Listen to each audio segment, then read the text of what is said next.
Clara Bennett didn't cry when she stepped off that train and found no one waiting for her. She stood alone on that dusty Colorado platform with 2 worn bags, a name written on a crumpled advertisement in her coat pocket, and the weight of everything she had already survived pressing down on her shoulders.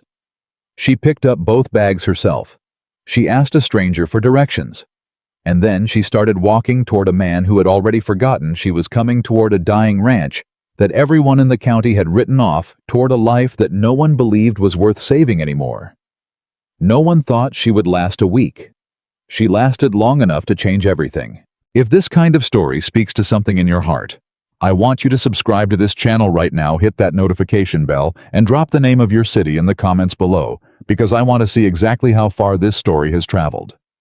Now settle in, because what Clara Bennett did next is something this frontier never forgot. The summer of 1884 arrived in Hatcher's Creek, Colorado, with the kind of heat that made men mean and land cruel. The mountains in the distance looked beautiful from the train windows, all purple shadow and snowcap. But anyone who had actually tried to work that soil knew the truth. The truth was rocks. The truth was drought. The truth was that fortunes promised by land speculators and railroad pamphlets had a way of dying slow, painful deaths somewhere between the 3rd dry season and the 4th unpaid banknote. Thomas Whitaker knew that truth better than most men alive. He had come to Colorado at 26 with his first wife Eleanor, and more hope than he had any right to carry. They had built the homestead together board by board, stone by stone, with their bare hands and borrowed money and the kind of stubborn belief that only young people and fools carry with such confidence. Eleanor had been a slight woman, quick and sharp, and she had loved the land the way some women love children fiercely privately, with a grief that cut deep when it began to fail. She died in the winter of 1881, a fever that came fast and left nothing. Thomas buried her under the cottonwood at the edge of the east field, and something in him went into that ground with her. By the summer of 1884, the homestead was a shadow of everything it had once promised to be. The chicken coop, which Eleanor had kept immaculate, had fallen into such disrepair that half the flock had wandered through gaps in the fencing and simply disappeared over the course of 2 springs. The remaining birds were thin and listless, producing eggs sporadically and without enthusiasm, as though they had picked up on the general mood of the property and decided to match it. The garden was a tangle of weeds, choking the remnants of what had once been orderly rows of bean, squash, and root vegetables. 3 of the 6 fence sections along the northern pasture had rotted through at the posts, and the cattle drifted wherever they pleased, which lately pleased them to drift toward Richard Caldwell's land, a development that gave Caldwell exactly the kind of excuse he enjoyed having. Thomas was not a lazy man. That was the thing people in town sometimes got wrong when they whispered about him at the feed store or the saloon. He was not lazy, and he was not stupid. He was simply a man who had run out of reasons to fight, and there is a particular kind of exhaustion that settles into a person when the reasons are gone. He worked every day. He rose before dawn and fell into his bed after dark. But working without direction, without hope, without any vision of what the work was building toward, that kind of labor is like pouring water into sand. It disappears and the ground stays just as dry. In April of that year, on the advice of his neighbor Walt Greer, Thomas had placed an advertisement in 3 papers, the Denver Gazette, the Kansas City Register, and a small publication out of Topeka called the Frontier Correspondence, which specialized in connecting Western settlers with practical-minded women from the East and Midwest who were seeking new beginnings. The advertisement was plain and honest, 2 qualities Thomas valued above almost all others. Rancher, 38. Colorado Mountain Territory. Homestead of 200 acres. Cattle poultry garden. Seeking capable woman, age 30 to 45, willing to work hard and share quiet life. Preference for experience in farming and animal keeping. Respond to T. Whitaker Hatcher's, Creek, Colorado. He had not mentioned Eleanor. He had not mentioned the debts. He had not mentioned that the bank had sent 2 letters in the past year that he had read once, and then placed face down on the kitchen table, where they still sat accumulating a thin layer of flour dust from the bread he occasionally managed to bake. 3 women had responded to the advertisement. The first had arrived in May, taken one look at the state of the property, asked Thomas a series of pointed questions about the debts he had conspicuously failed to mention, and boarded the next train back to Denver before supper. The second had lasted 11 days, which Thomas had briefly allowed himself to consider a kind of progress.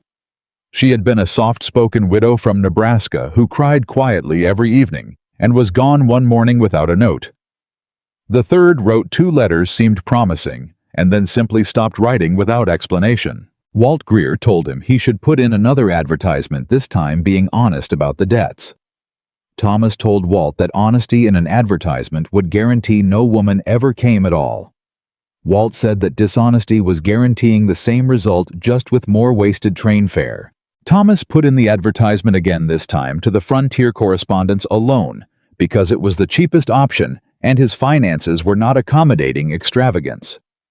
He wrote the same words, added the phrase, "honest circumstances, hard but fair life," which he felt adequately covered the situation without being specific enough to frighten anyone, and mailed it without much expectation. Clara Bennett read that advertisement on a Tuesday evening in her sister's kitchen in Lawrence, Kansas. She was 34 years old.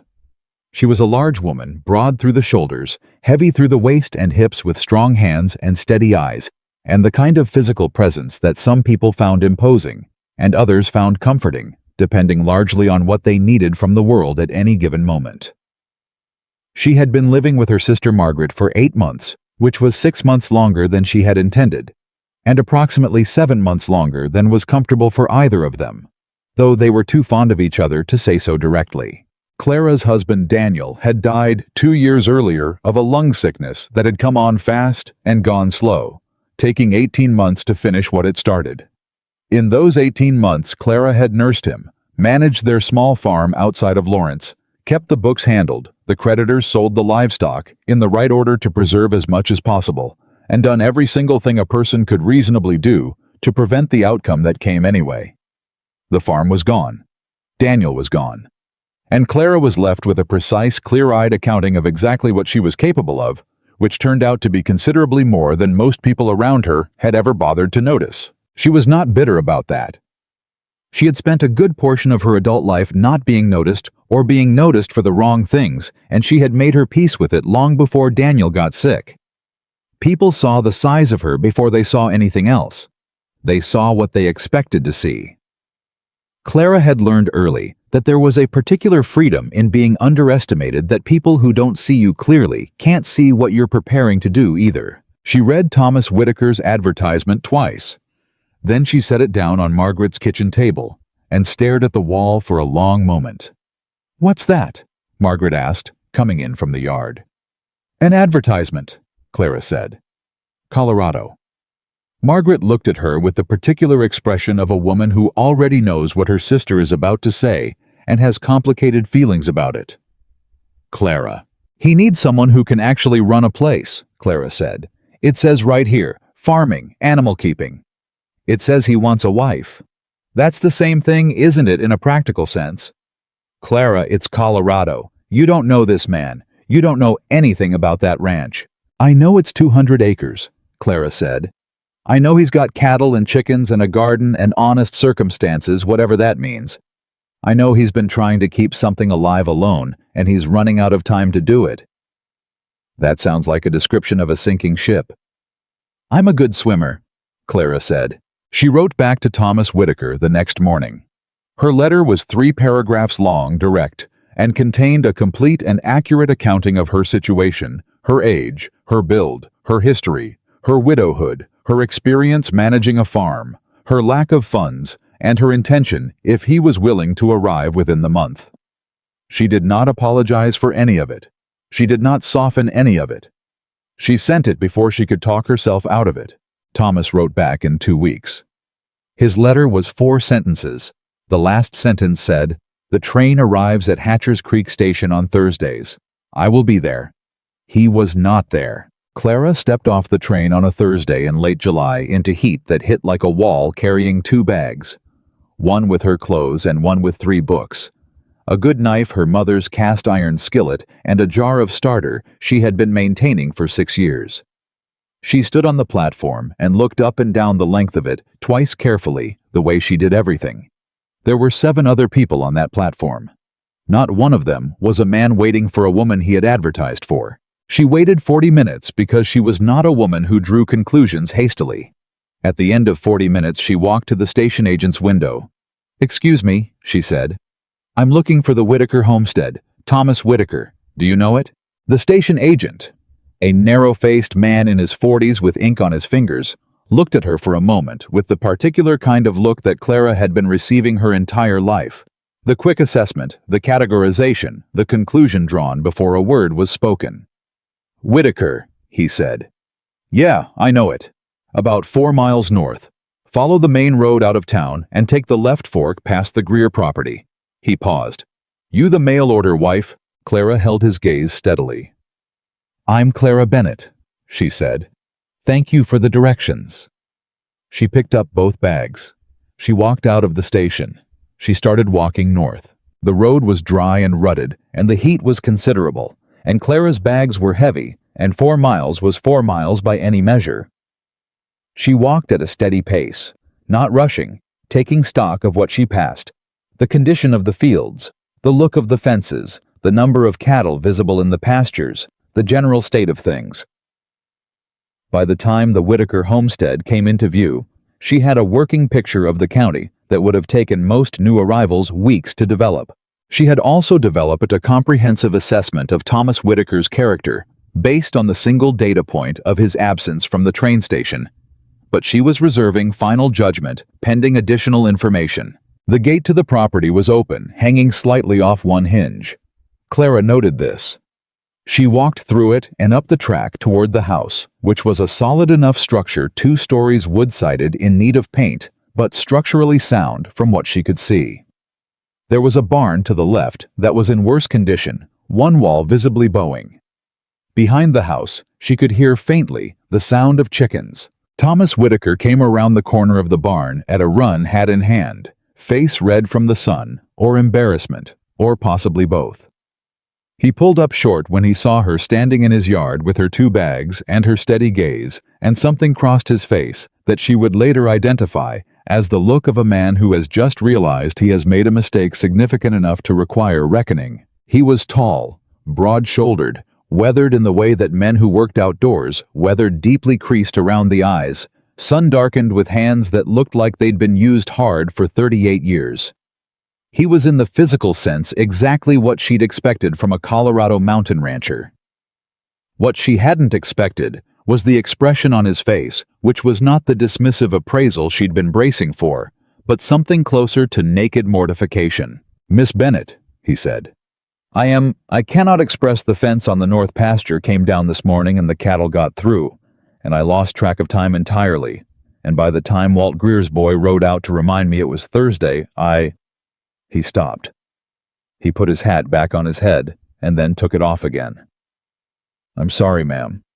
I should have been there. There's no excuse that's worth offering." Clara looked at him for a moment. "Did you get the cattle back?" she asked. He blinked. "Beg pardon." "The cattle. That came through the fence this morning. Are they back in the pasture?" "Yes, ma'am. All 6 of them." "Good," she said. "Where would you like me to put my bags?" Thomas stared at her.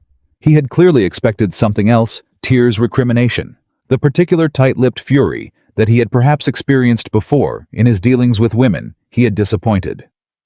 What he got instead was Clara Bennett asking a practical question about luggage, and he didn't quite know what to do with that. "There's a room upstairs," he said after a moment.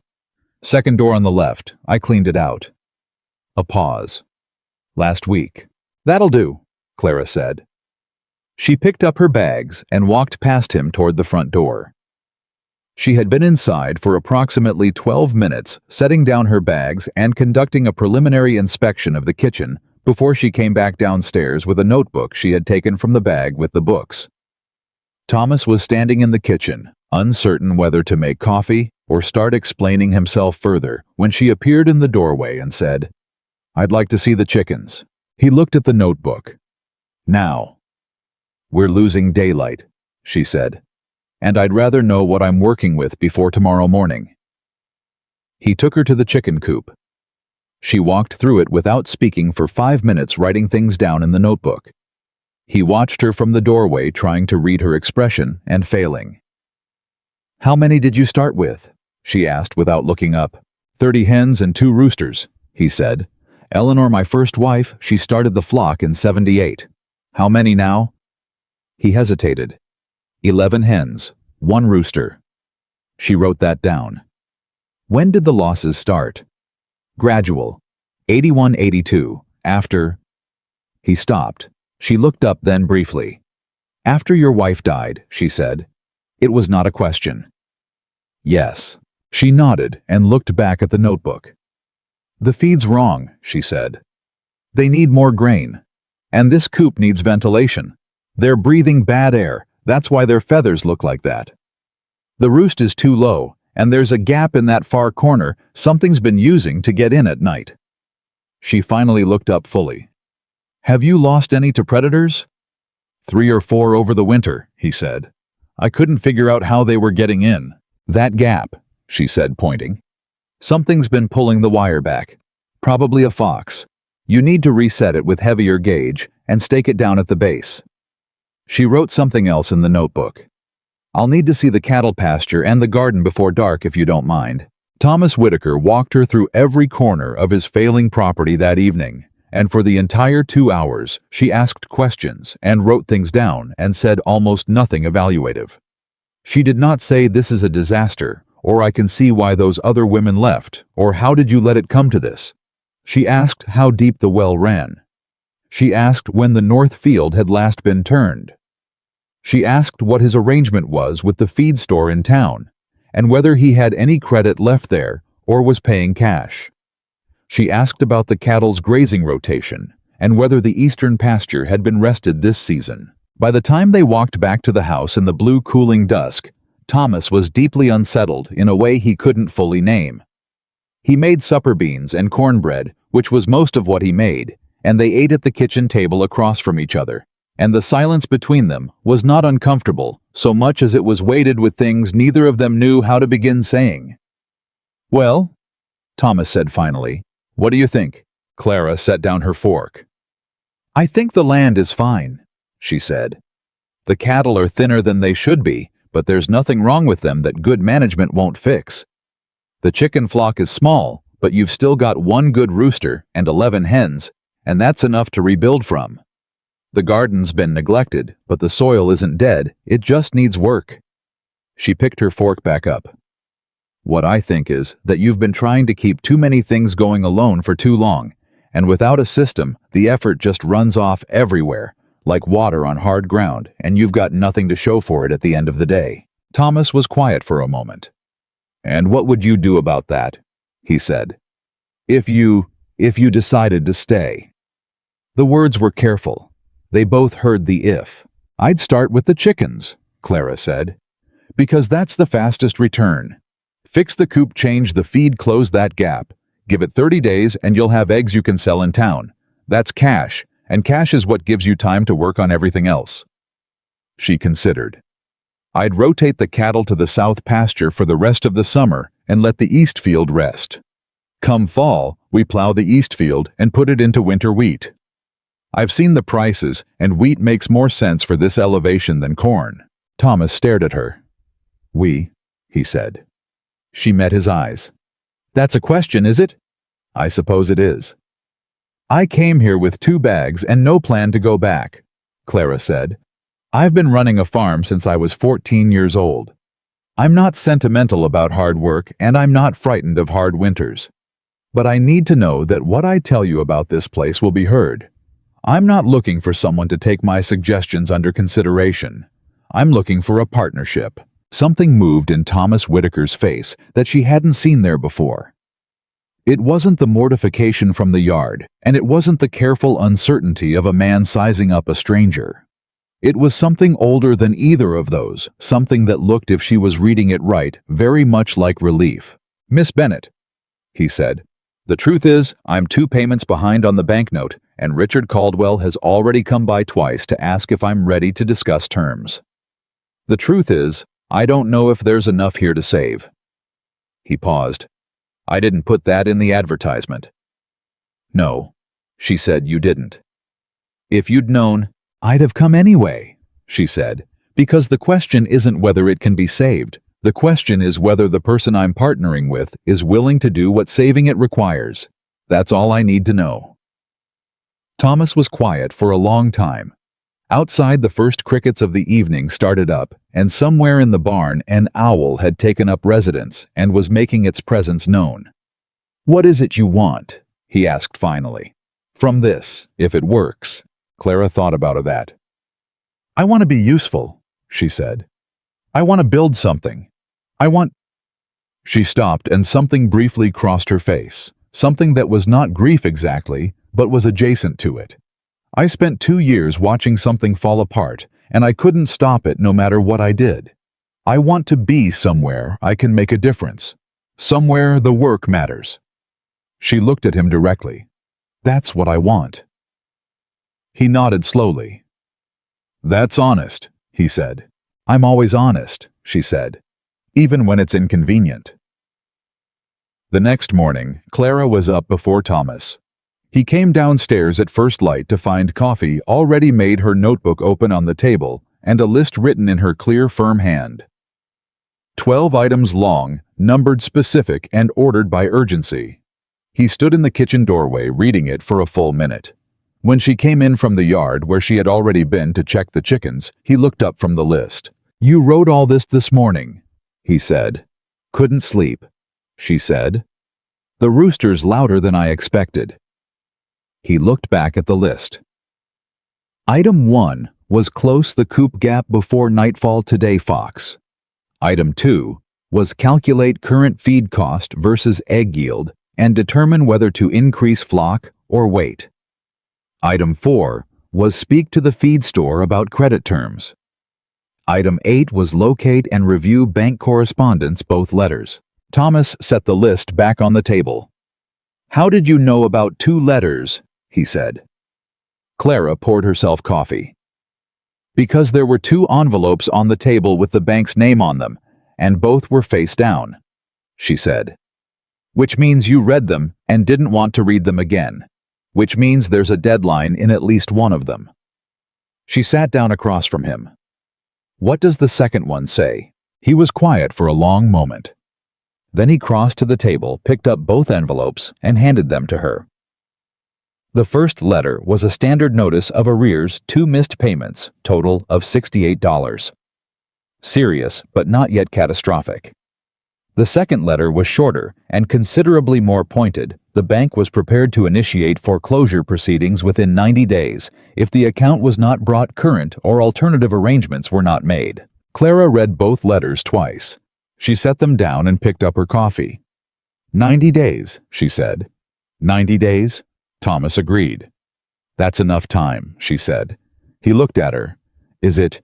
Not to pay it off, she said, but enough to show the bank that this place is viable. Enough to change the conversation from when do we foreclose to when does he catch up. Banks prefer a paying borrower to a foreclosed property. They always have. She turned the second letter over and began writing on the back of it. I need to know your total expenses, your total income from last year, and every creditor you have besides the bank. Thomas looked at the letter she was writing on and had a brief, complicated feeling about watching a woman use his foreclosure notice as scratch paper, but he found he couldn't identify the feeling as anything close to objection.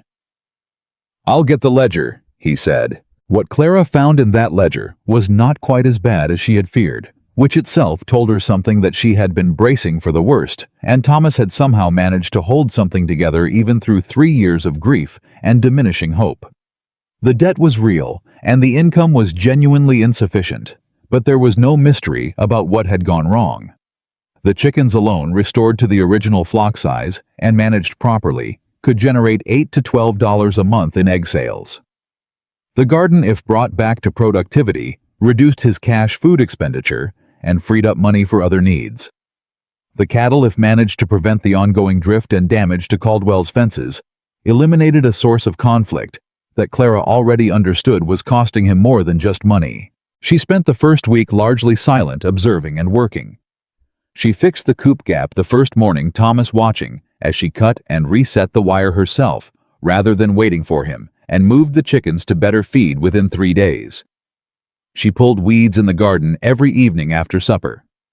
She made 2 trips to town, one to speak to the feed store about credit, which she secured by explaining the situation with a directness that apparently caught the store owner off guard enough that he agreed, and one to introduce herself to the banker who had sent the letters, a man named Henderson, who she spoke with for 30 minutes, and who emerged from the conversation looking thoughtful rather than dismissive, which was the outcome she had aimed for. Thomas didn't ask what she said to Henderson, but that evening he asked carefully if it had gone well. He agreed to 60 days without further action, Clara said, in exchange for a written accounting of the plan to bring the account current. I'll write it this week. Thomas looked at her for a long moment. You negotiated with the bank, he said. Yes. How did you? I told him the truth, Clara said. That the property is viable, that the management problems are being addressed, and that a foreclosure on a 200-acre working ranch in the current market would take him at least 8 months to resolve and cost him more than waiting for us to catch up. She considered. I also told him I had 6 years of farm management experience and that I intended to stay. The words landed differently than she'd meant them to, maybe. Thomas didn't say anything for a moment, and then he said quietly, Did you mean that you intended to stay? I said it, didn't I? Clara said. I told you, I'm always honest, even when it's inconvenient. He nodded. He looked down at the table, and then, without making much of it, he reached across and set his hand briefly over hers, just for a second, just the lightest possible press of acknowledgement, and then pulled it back and picked up his coffee cup. Clara kept her expression exactly as it was, but she noted it. She noted it very carefully. The first person from town to come out to the Whitaker property after Clara arrived was Walt Greer, who came on the pretext of returning a borrowed tool, but whose actual purpose was clearly reconnaissance. He was a solid, plain-faced man about Thomas's age, and he was polite in the way that genuinely decent men are polite without thinking about it as a matter of course. He shook Clara's hand when Thomas introduced them, and he said, "Ma'am," and looked at her face rather than letting his gaze travel, which she appreciated. The second visitor was less welcome. Richard Caldwell came on a Friday morning 10 days after Clara's arrival, and he came on horseback with a hand riding behind him, which Clara recognized as the kind of approach designed to communicate something without saying it directly. Caldwell was a large man, well-dressed by frontier standards, somewhere in his mid-50s, with a face that had the look of a man accustomed to getting what he wanted and mildly interested by the rare occasions when this did not occur. He dismounted at the gate with the ease of a man making himself comfortable on someone else's property, and he walked up to where Thomas and Clara were standing in the yard without being invited to do so. "Whitaker," he said. And then he looked at Clara, not with the blunt assessment of the station agent, but with the particular measuring look of a man calculating an obstacle. This must be the new wife. "Clara Bennett," Clara said. She did not extend her hand. She had decided in the first half-second of Caldwell's approach that she was not going to perform warmth she didn't feel, and Caldwell was a man who would read, offered warmth as a sign of weakness regardless. "Richard Caldwell," he said. "I own the CCC east and north of here. Thomas and I go back a ways." He smiled the kind of smile that is applied rather than felt. "Came by to welcome you to the county, and to see how things were progressing." "That's neighborly of you," Clara said. Something shifted slightly in Caldwell's expression. A fractional recalibration, the adjustment of a man who had expected a slightly different kind of woman. "Indeed," he said. He looked at Thomas. "I heard you had some trouble with Henderson at the bank. I wanted you to know my offer still stands, Thomas, whenever you're ready to have a real conversation about the property." Thomas's jaw tightened. "I appreciate that, Richard," he said in a tone that did not sound appreciative. "No pressure," Caldwell said easily. "But you know the way these things go. Sooner is generally better than later, and the longer a property sits in arrears, the less leverage the seller has." "The property isn't in default," Clara said. Caldwell looked at her. Beg pardon? The note is in arrears, Clara said. That's not the same thing as default, and we have an agreement with Mr. Henderson that takes foreclosure off the table for the immediate term. I'm sure you know the difference, Mr. Caldwell. She kept her voice pleasant. But I appreciate you clarifying that you have an interest in the property. It's useful information. There was a brief silence. Behind Caldwell, his hand shifted slightly in the saddle, and the horse stamped one foot. You're a practical woman, Caldwell said finally. I am, Clara agreed. I imagine Thomas is glad to have the help. The word help was placed with care doing work. We're partners, Thomas said, and his voice was steadier than Clara would have expected, given the look on his face 3 seconds earlier. He didn't look at her when he said it. He kept his eyes on Caldwell. That's what I'd call it. Caldwell looked between the two of them and did another recalibration, this one slightly less subtle. Well, he said. Welcome to Hatcher's Creek, Miss Bennett. I'm sure we'll have occasion to talk more. He turned back to Thomas. My offer remains open, Thomas. You know where to find me. He remounted with the smooth ease of a man who rides well and knows it, and turned and rode back toward the gate with his hand falling in behind him. Thomas and Clara stood in the yard until the sound of hooves faded. He's been waiting 2 years, Thomas said. I know, Clara said. He's got money, and he's got patience, and he's got friends at the bank, Thomas said. I know that too, Clara said. She turned and started back toward the house. We'd better get the chickens sorted before supper. I want to count the eggs this week and see where we are. Thomas stood there for another second looking at the empty gate. Then he turned and followed her. 3 weeks after Clara's arrival, the first eggs went into town. 14 dozen packed carefully in straw in the back of Thomas's wagon, addressed to 3 buyers Clara had identified through conversations at the feed store and a church social she had attended, not for the religion, she told Thomas plainly, but for the information gathering.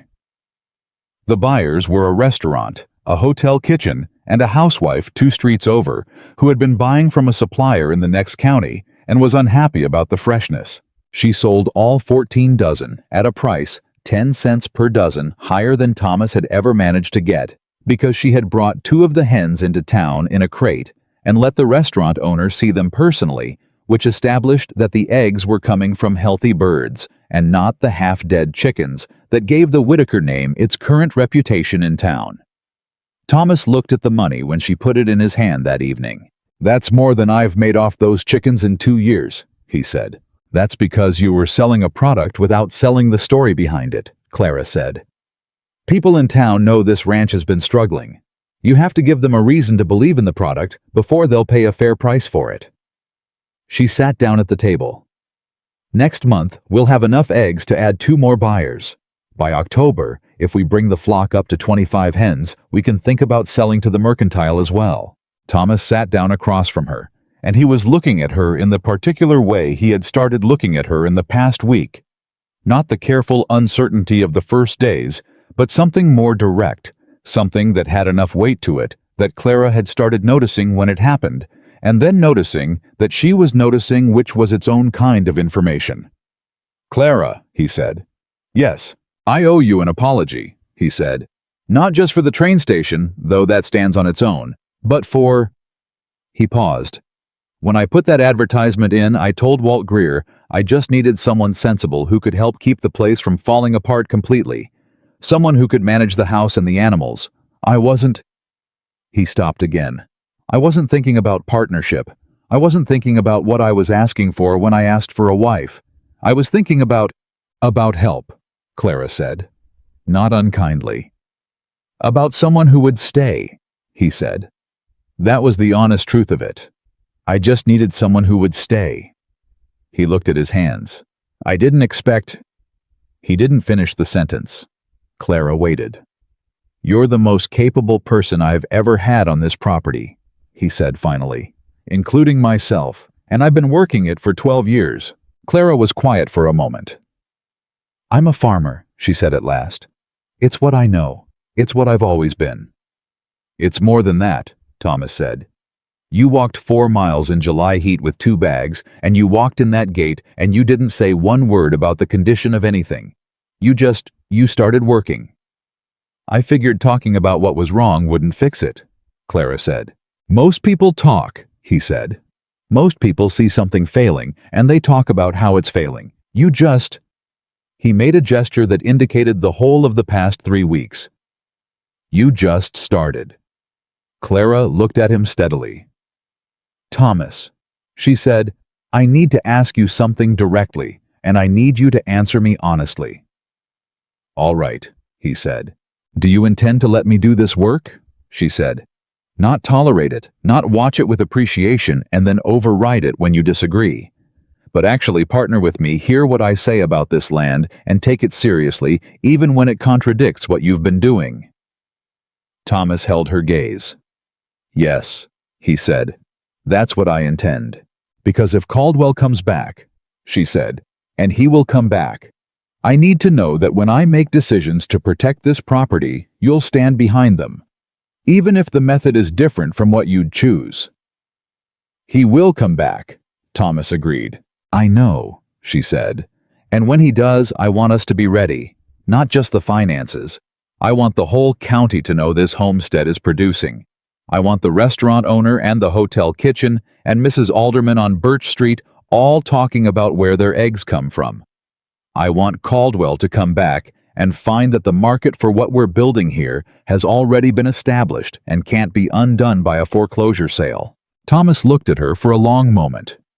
You've been thinking about this since before he showed up, he said. I've been thinking about it since I read your advertisement, Clara said. A struggling homestead with a hostile neighbor who has money and patience.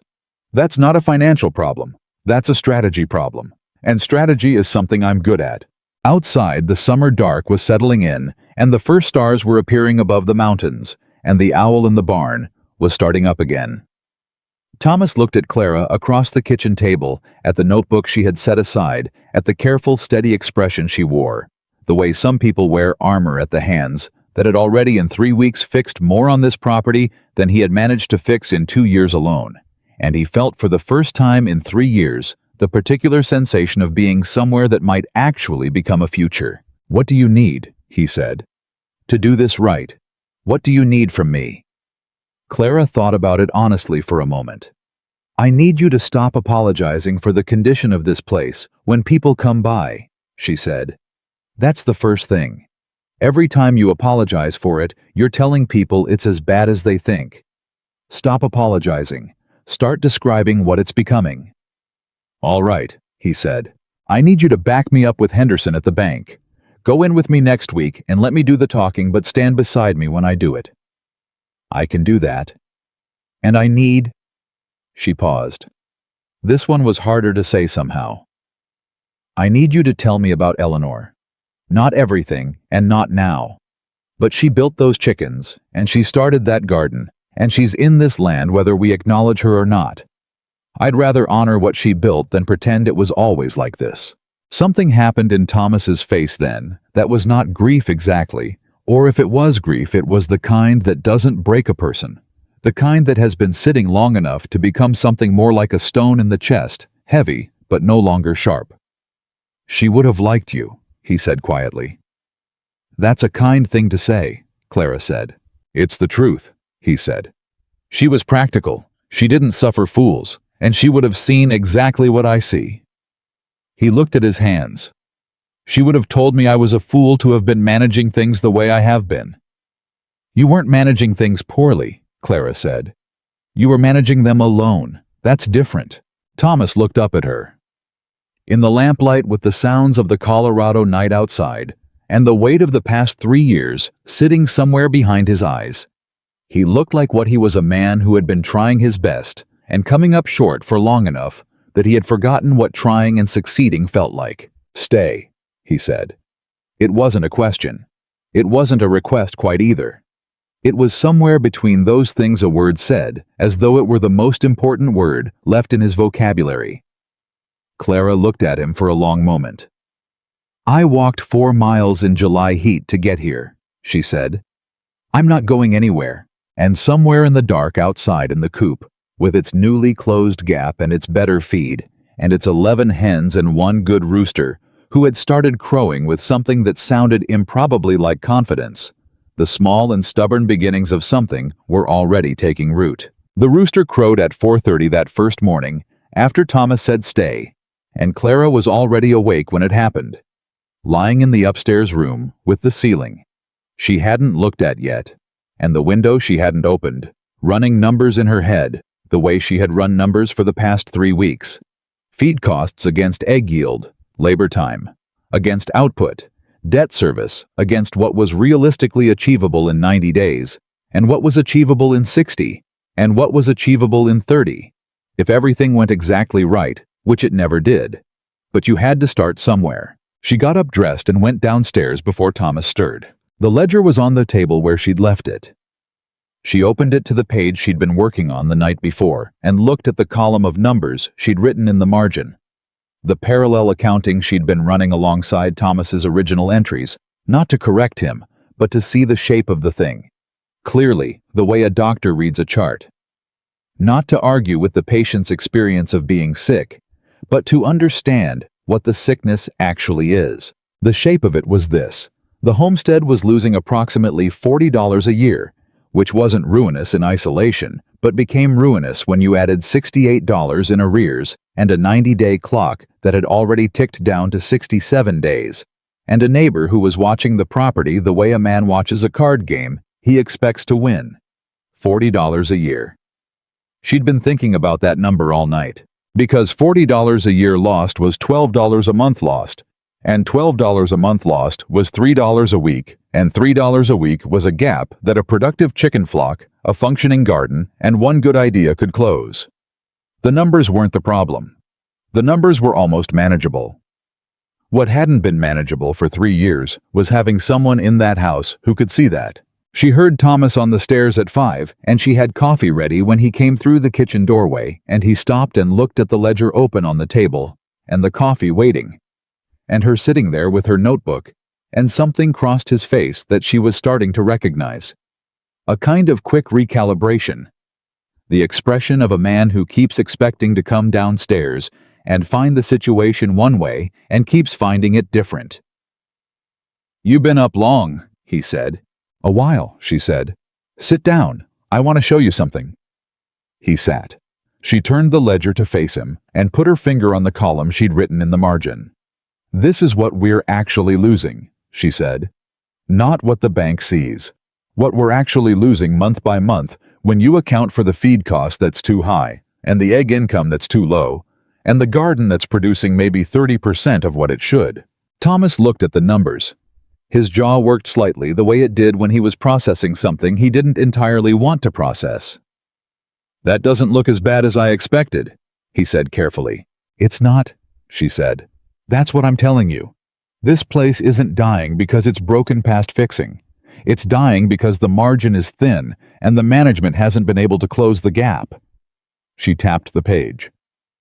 "We close this gap, the bank conversation changes. Henderson's not an unreasonable man. He gave us 60 days because he could see it was possible. I want to walk back in there in 30 days, with actual numbers, not promises." Thomas looked at her across the table.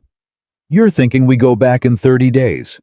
I'm thinking we go back in 30 days with a month of egg receipts and a revised projections sheet and the beginning of the fall planting schedule," Clara said. "I'm thinking we show him the trajectory, not just the current state. Banks don't foreclose on a trajectory. They foreclose on stagnation." He was quiet for a moment. Then, "Where'd you learn to think like this? Watching my farm disappear?" she said flatly. "I spent 2 years trying to save something and not knowing how to talk to the people who had the power to let me try. I'm not making that mistake twice." Thomas looked at his coffee. Then he said quietly, "I'm sorry you had to go through that." "Don't be sorry," Clara said. "Be useful. Now, tell me about the Caldwell fence line." "His property runs along our north and east borders." The shift was deliberate, and Thomas recognized it as such the way she moved away from anything that required either of them to sit with feeling for too long. Not because she was cold, but because there was work to do, and work was the language they both trusted more than most others right now. He accepted the shift, and they spent the next hour at the table going over the property boundaries, the history of the fence disputes, and every interaction Thomas had documented with Caldwell over the past 2 years, which turned out to be more than Clara had expected. "He's been building a case," she said when Thomas finished. "What do you mean?" "Every time your cattle drifted onto his land, did he document it?" Thomas frowned. "He sent letters, a few of them." "To you or to the county land office?" A pause, a longer one than she liked.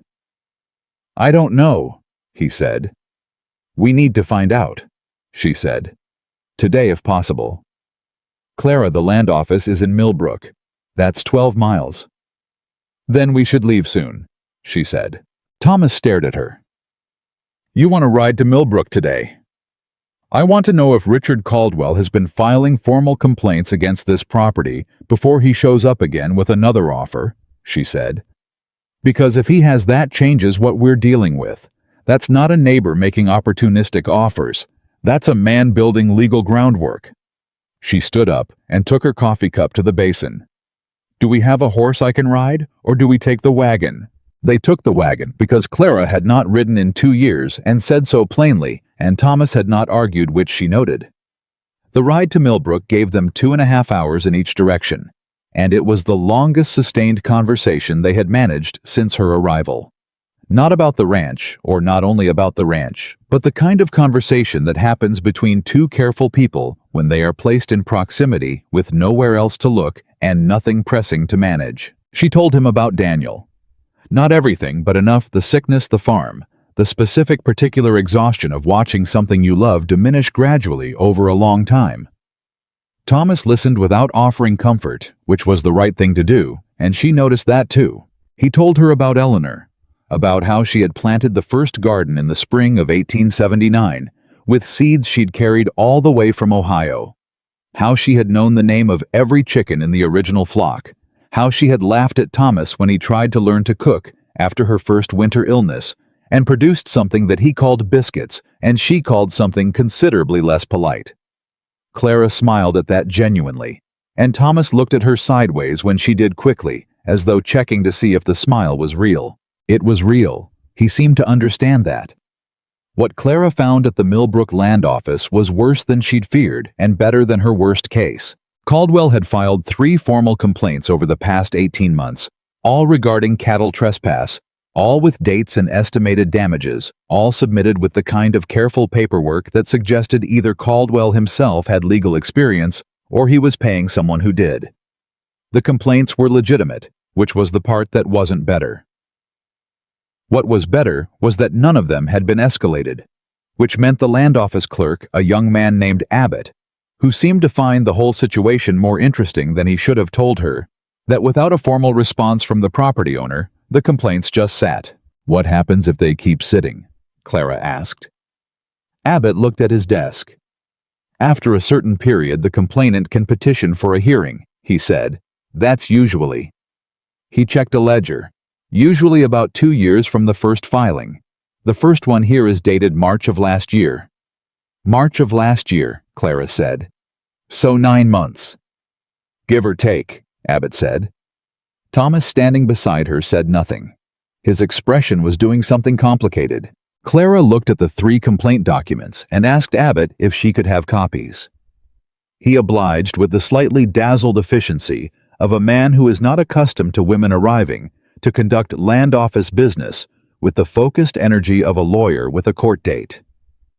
On the wagon ride back, Thomas was quiet for a long time. Then he said, 9 months. 9 months before he can file for a hearing, Clara said. Which means if he wants to use those complaints as additional pressure to force a sale, he's working with a timeline. He needs you to sell before then, because after that, the complaints become a separate process and a more complicated one. So the bank foreclosure and the land complaints are probably coordinated, Clara said. He's patient, you said it yourself. He's been building 2 different paths to the same door. The question is which one he's planning to use as the primary approach. Thomas said nothing for a while. Then very quietly, I didn't know any of this. I know, Clara said, not unkindly. I should have gone to the land office myself. Yes, she said, but you didn't, and now we know, and now we can do something about it. She pulled the copies of the complaints from her bag and looked at them again. The cattle trespass is real. We can't dispute that. But we can respond to the complaints formally, which starts the official response clock and prevents him from using them quietly without your knowledge, and we can fix the north fence. The north fence posts are rotted through, Thomas said. That's a week's work at minimum, and I don't have the lumber.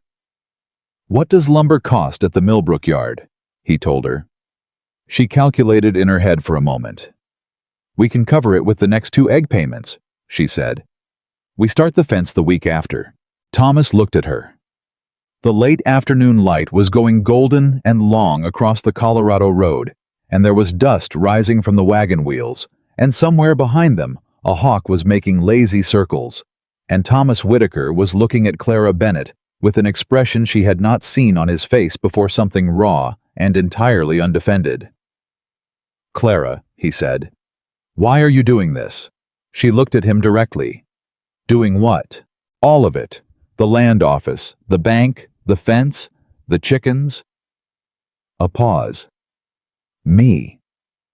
She considered her answer for a moment, because she was not a woman who gave unconsidered answers to important questions.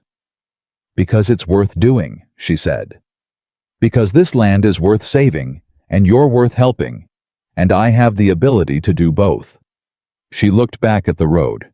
And because I'm tired of watching things fail that didn't have to. He didn't say anything else, but he moved slightly on the wagon seat, and his shoulder was against hers, and neither of them moved away. The formal response to Caldwell's land office complaints was 3 pages long, written in Clara's firm, clear hand, citing the relevant territorial statutes that she had asked Abbott to point her toward before they left Millbrook. Thomas signed it.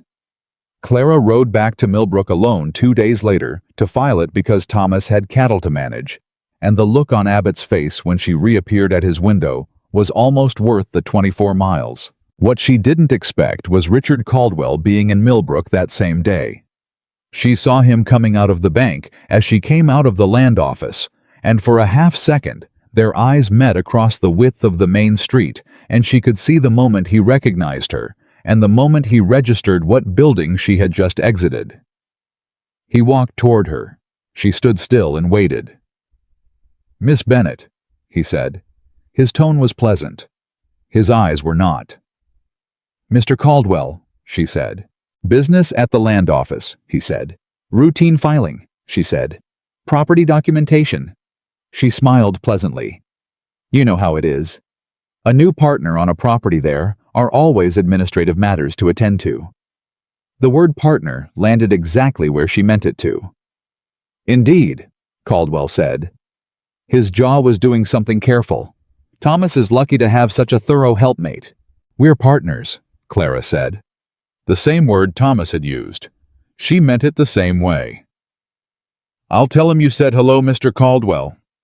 She turned and walked to where she'd tied the horse, and she did not look back, and her hands were entirely steady, and it was only when she was 2 miles out of Millbrook on the road back toward Hatcher's Creek that she let out a long, slow breath and permitted herself to feel how much that had cost her. She was not frightened of Richard Caldwell, but she was not foolish about him either. A man with money and patience and a plan was not stopped by paperwork. He was slowed by it. And a man who was slowed was a man who was looking for another angle, and she needed to know what angle that was before he found it. She got back to the homestead in the late afternoon and found Thomas in the yard with Walt Greer, who was holding his hat in his hands with the look of a man who has just delivered unpleasant news. She read the situation in the half-second it took her to dismount. "What happened?" she said. Thomas turned. "The hotel kitchen canceled," he said. "The egg order. Margaret Dillon over at the Hatcher's Creek Hotel, she sent word this morning. Said she was going back to her previous supplier."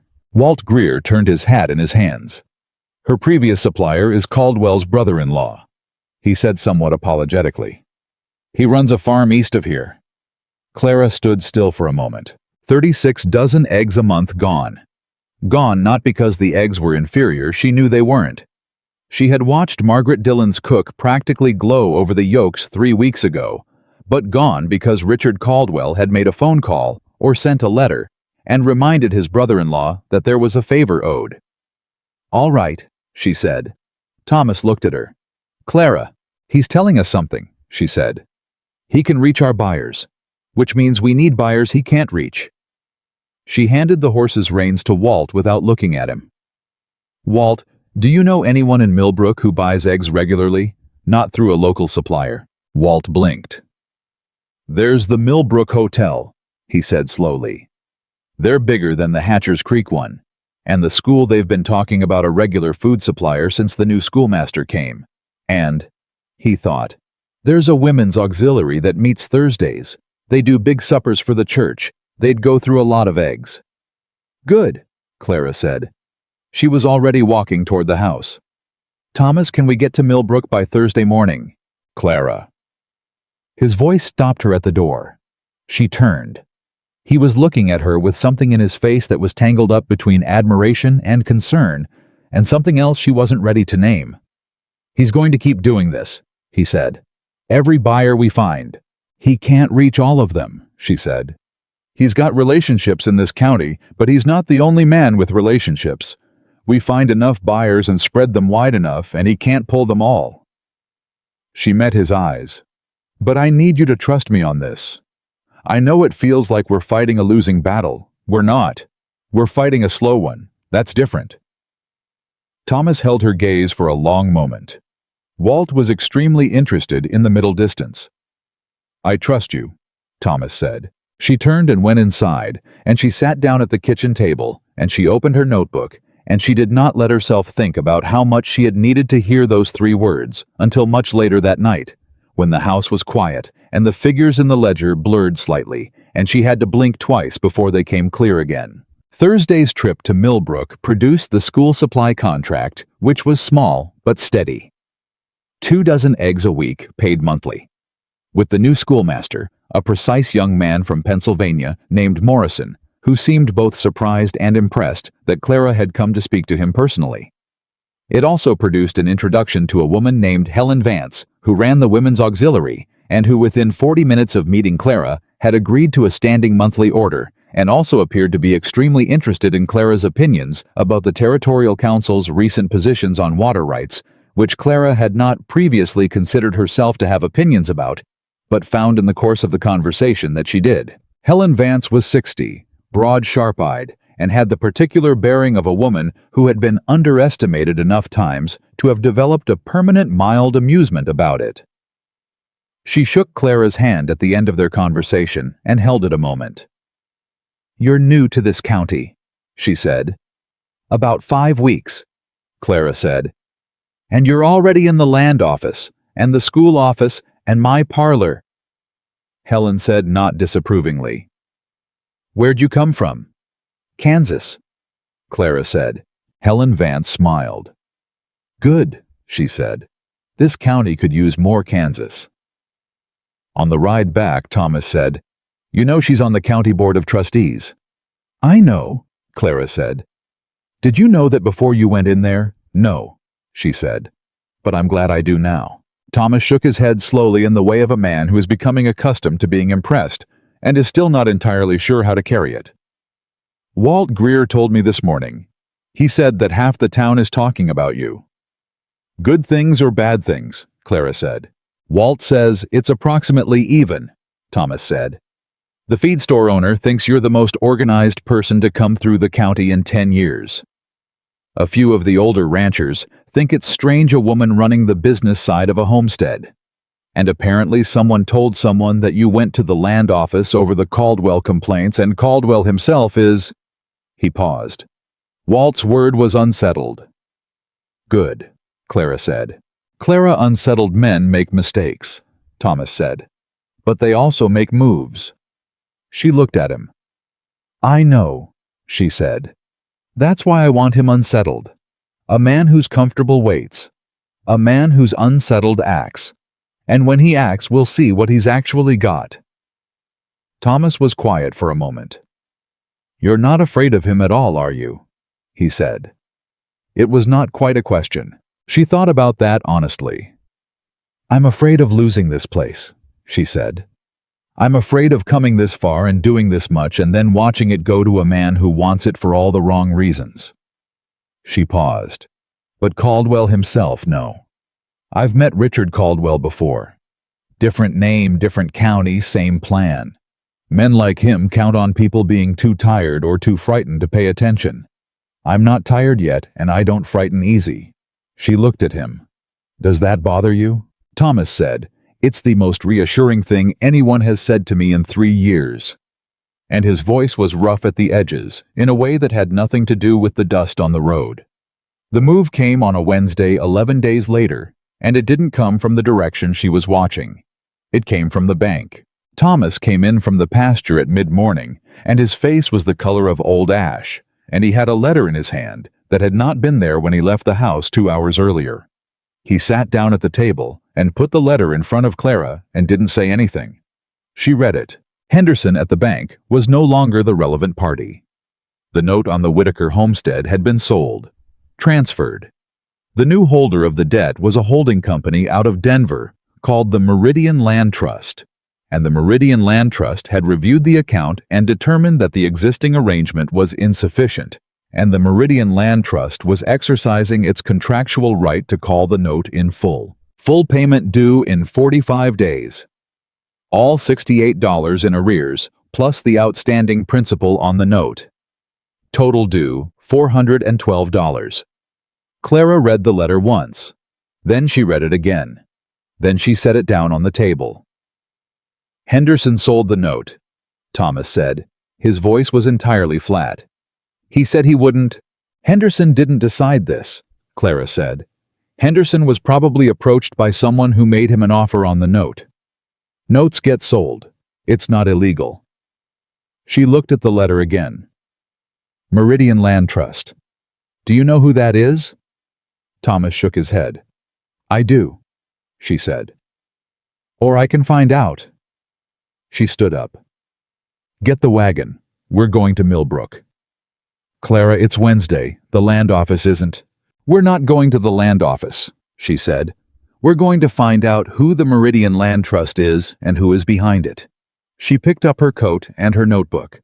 "Because I'll give you very good odds that if we pull on that thread, we find Richard Caldwell on the other end of it." She was right.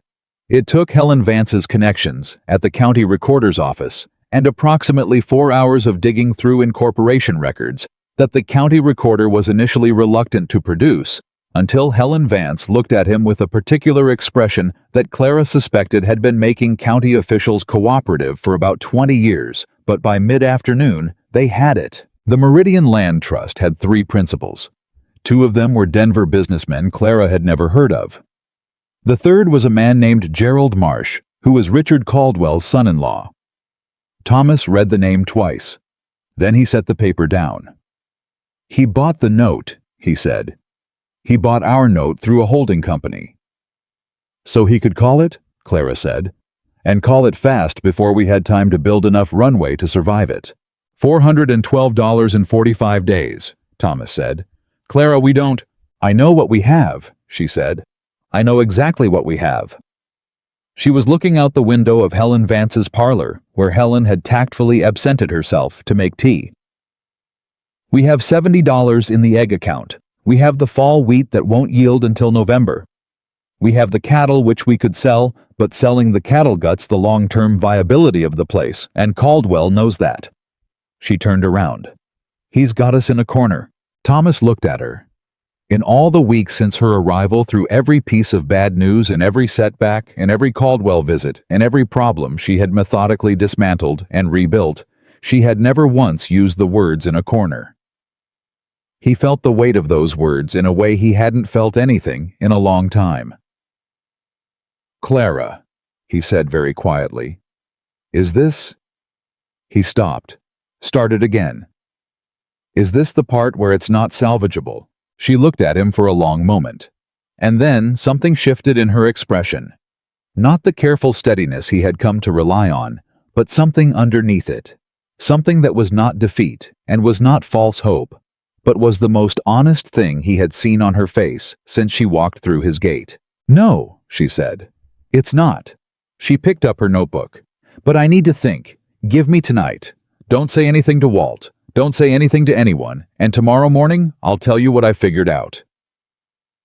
Thomas looked at her for another long moment. Then he said simply, "All right." Helen Vance came back in with the tea, and she looked at both of their faces, and she set the tea tray down, and she said, "Tell me." And Clara, after a brief assessment of Helen Vance and everything she had observed about her in the past 11 days, made a decision. She told her. Helen listened without interrupting for a full 10 minutes. When Clara finished, there was a silence in the parlor that had particular texture to it, the silence of a woman who is not just thinking, but assembling. "Meridian Land Trust," Helen said. "Gerald Marsh." "You know him," Clara said. "I know of him," Helen said. "He had a dispute with the Territorial Council 2 years ago over a water rights claim that didn't go the way he wanted. He lost." She looked at Clara. "And Richard Caldwell testified against him at that hearing." Clara went very still. Thomas looked between the two women. "Wait," he said. "Caldwell testified against his own son-in-law. The water rights dispute was before Marsh married Caldwell's daughter," Helen said. "They've since made their peace, obviously, but—" She paused. "The point is that Gerald Marsh has a particular history with transactions that are not entirely straightforward, and the Territorial Council's Land Affairs Committee is very interested in any entity that appears to be acquiring properties through indirect pressure." Clara looked at her. "You're on that committee," she said. "I chair that committee," Helen Vance said and smiled. The room was quiet for a moment.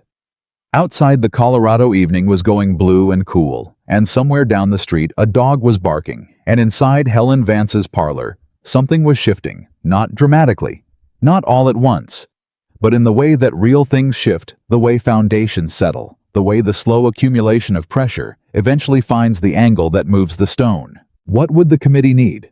Clara said carefully, "to open a review." Helen Vance picked up her teacup. "Documentation," she said, "of a pattern. The land office complaints, the note transfer, the timing, the principles involved." She looked at Clara over the rim of the cup. "Do you have that?" Clara opened her notebook. She had all of it. Helen Vance spent 40 minutes with Clara's notebook that evening, turning pages, slowly reading each entry with the focused attention of a woman who had spent 20 years on county committees, learning exactly what documentation looked like when it was built to survive scrutiny and what it looked like when it was built to impress.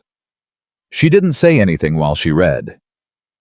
Thomas sat across the parlor with his hat on his knee and his jaw set, watching Helen's face for any signal, and Clara sat with her hands folded and her expression entirely steady, which cost her more than it looked like it cost her. Finally, Helen set the notebook down. "This is good," she said. "Good enough?" Clara asked. "Good enough to open a review," Helen said. "Whether it's good enough to stop a 45-day clock is a different question." She looked at Clara directly. "The committee meets the first Thursday of the month.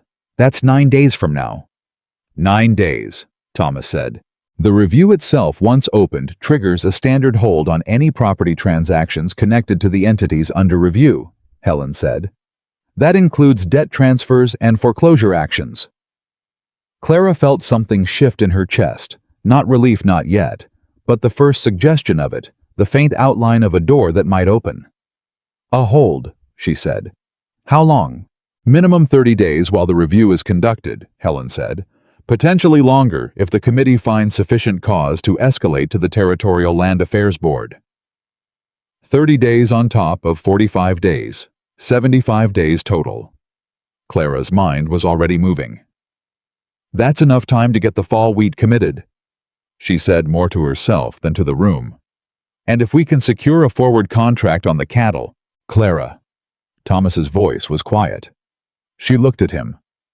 "One thing at a time," he said. She looked at him for a moment. He was right. She nodded. "What do you need from us for the committee?" she asked Helen. "A formal, written submission by Tuesday," Helen said. "Everything in this notebook organized chronologically. The land office complaints, the note transfer documents, the Meridian Land Trust Incorporation records, a clear accounting of the timeline, showing the relationship between Caldwell's offer to purchase and the subsequent actions against the property." She paused. "And I need it to be airtight. Marsh has a lawyer in Denver. If there's anything loose in your documentation, he'll pull on it." "There's nothing loose," Clara said. Helen looked at her for a moment with an expression that was not quite a smile, but was in that neighborhood.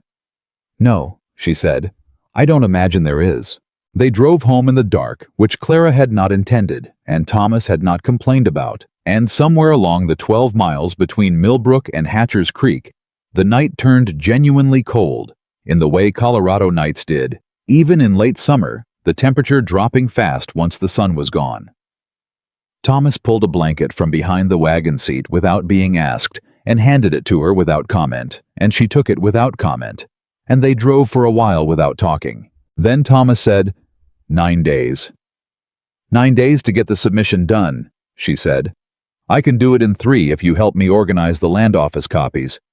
"I meant—" He stopped, started again. 9 days is a long time for Caldwell to not know what we're doing.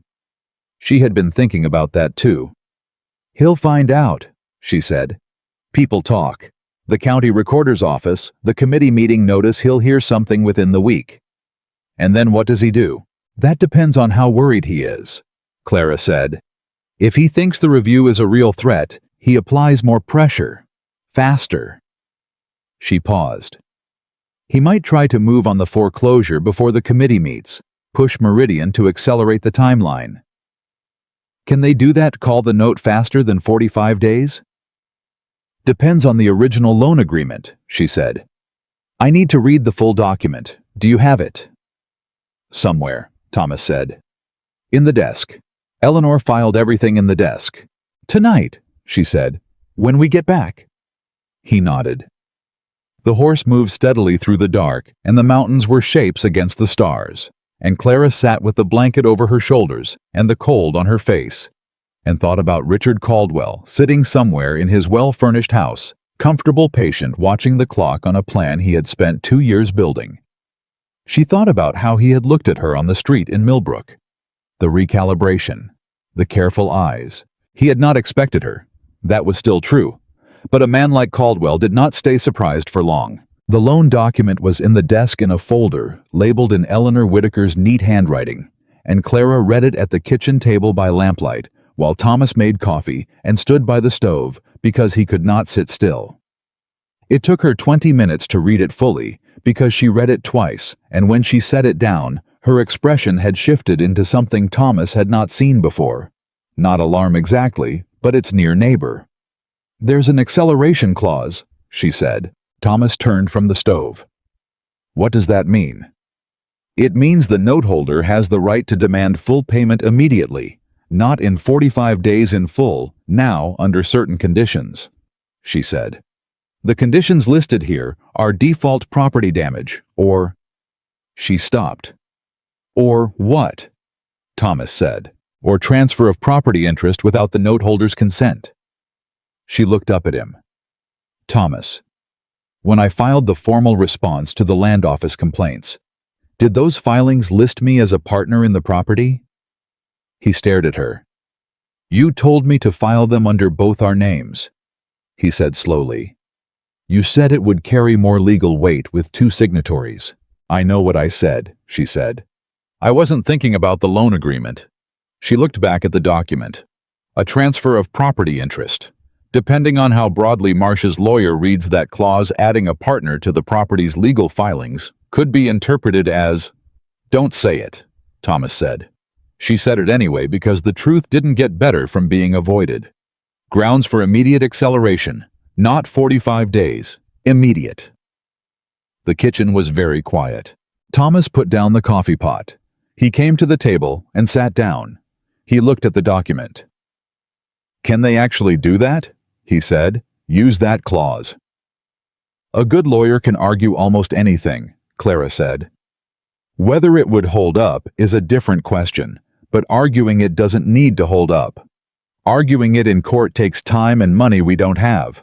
Thomas put his face in his hands. Not a dramatic gesture, something more private than that, the movement of a man who needs 1 second of darkness before he looks at the light again. Clara watched him and did not say anything and did not look away. He raised his head after a moment. His eyes were clear. "What do we do?" he said. "We find out if they know about the filings," she said. "If Caldwell doesn't know yet, we may have time. If he already knows..." She tapped the document. "We need a lawyer who understands territorial property law, and we need one before Tuesday." "Clara, a lawyer costs money." "I know," she said. "Does Walt Greer know anyone in Millbrook?" "Walt knows everybody," Thomas said tiredly. "Then you're riding to Walt's first thing tomorrow," she said. He nodded. He was looking at the loan document still, and at Eleanor's handwriting on the folder, and at Clara's hands, with their ink-stained fingers, resting on the table beside it all, and his face held a complicated kind of grief.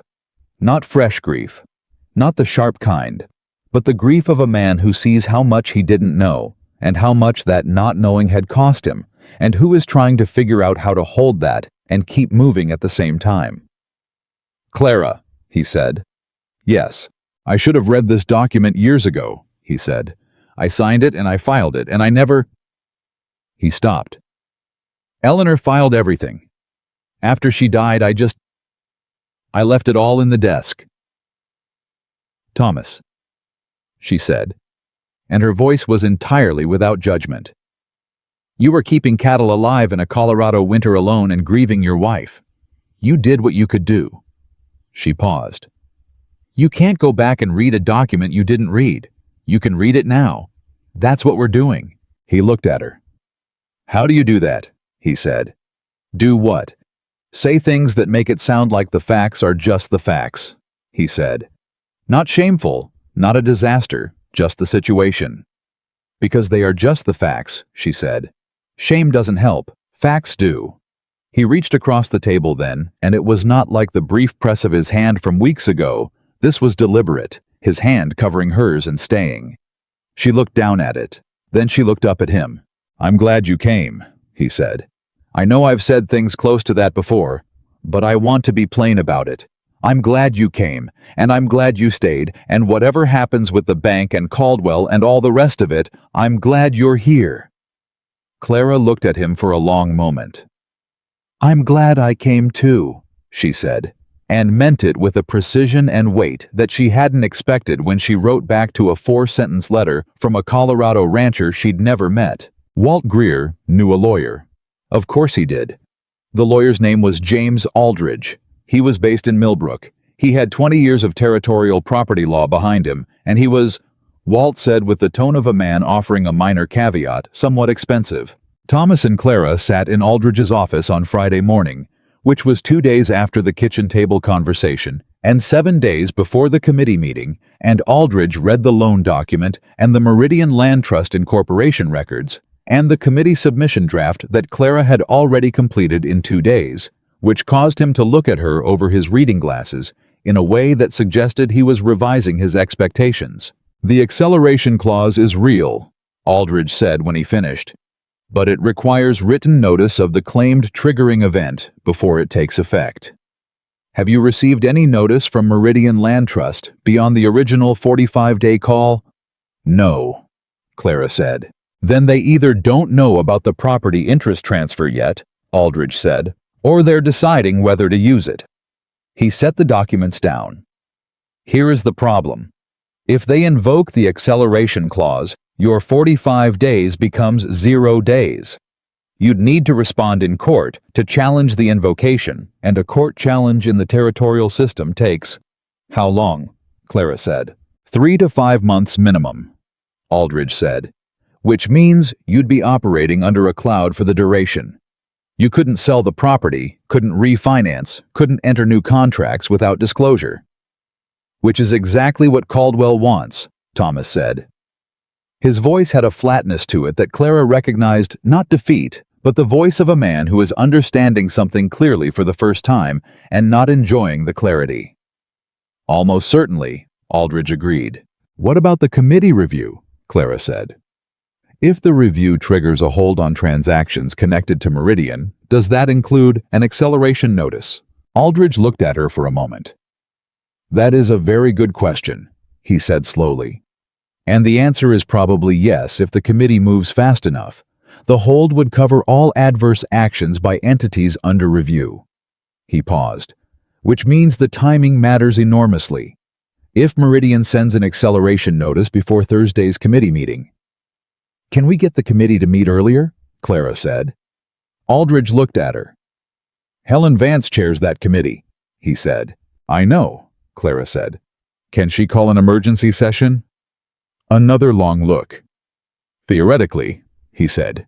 Under the county charter, the chair can convene an emergency session with 48 hours' notice if there is documented evidence of an ongoing harm to county property interests. He paused. That would require the documentation to be submitted immediately today, and Helen Vance to agree that the circumstances qualify. Clara stood up. How much do we owe you for this hour? She said. Aldridge named a figure. She did the calculation. It was most of the egg money from the past 2 weeks. She counted it out of her bag without flinching, and Thomas watched her do it, and then quietly added the remainder from his own pocket, and neither of them said anything about it. One more question, Clara said at the door. In your professional assessment, is what Caldwell has done illegal? Aldridge considered carefully. Purchasing a note on a property you want to acquire is not illegal, he said. Filing land complaints against a neighboring property with the intent to create legal pressure is not illegal. Using a holding company to obscure your involvement in a financial transaction is not illegal. He paused.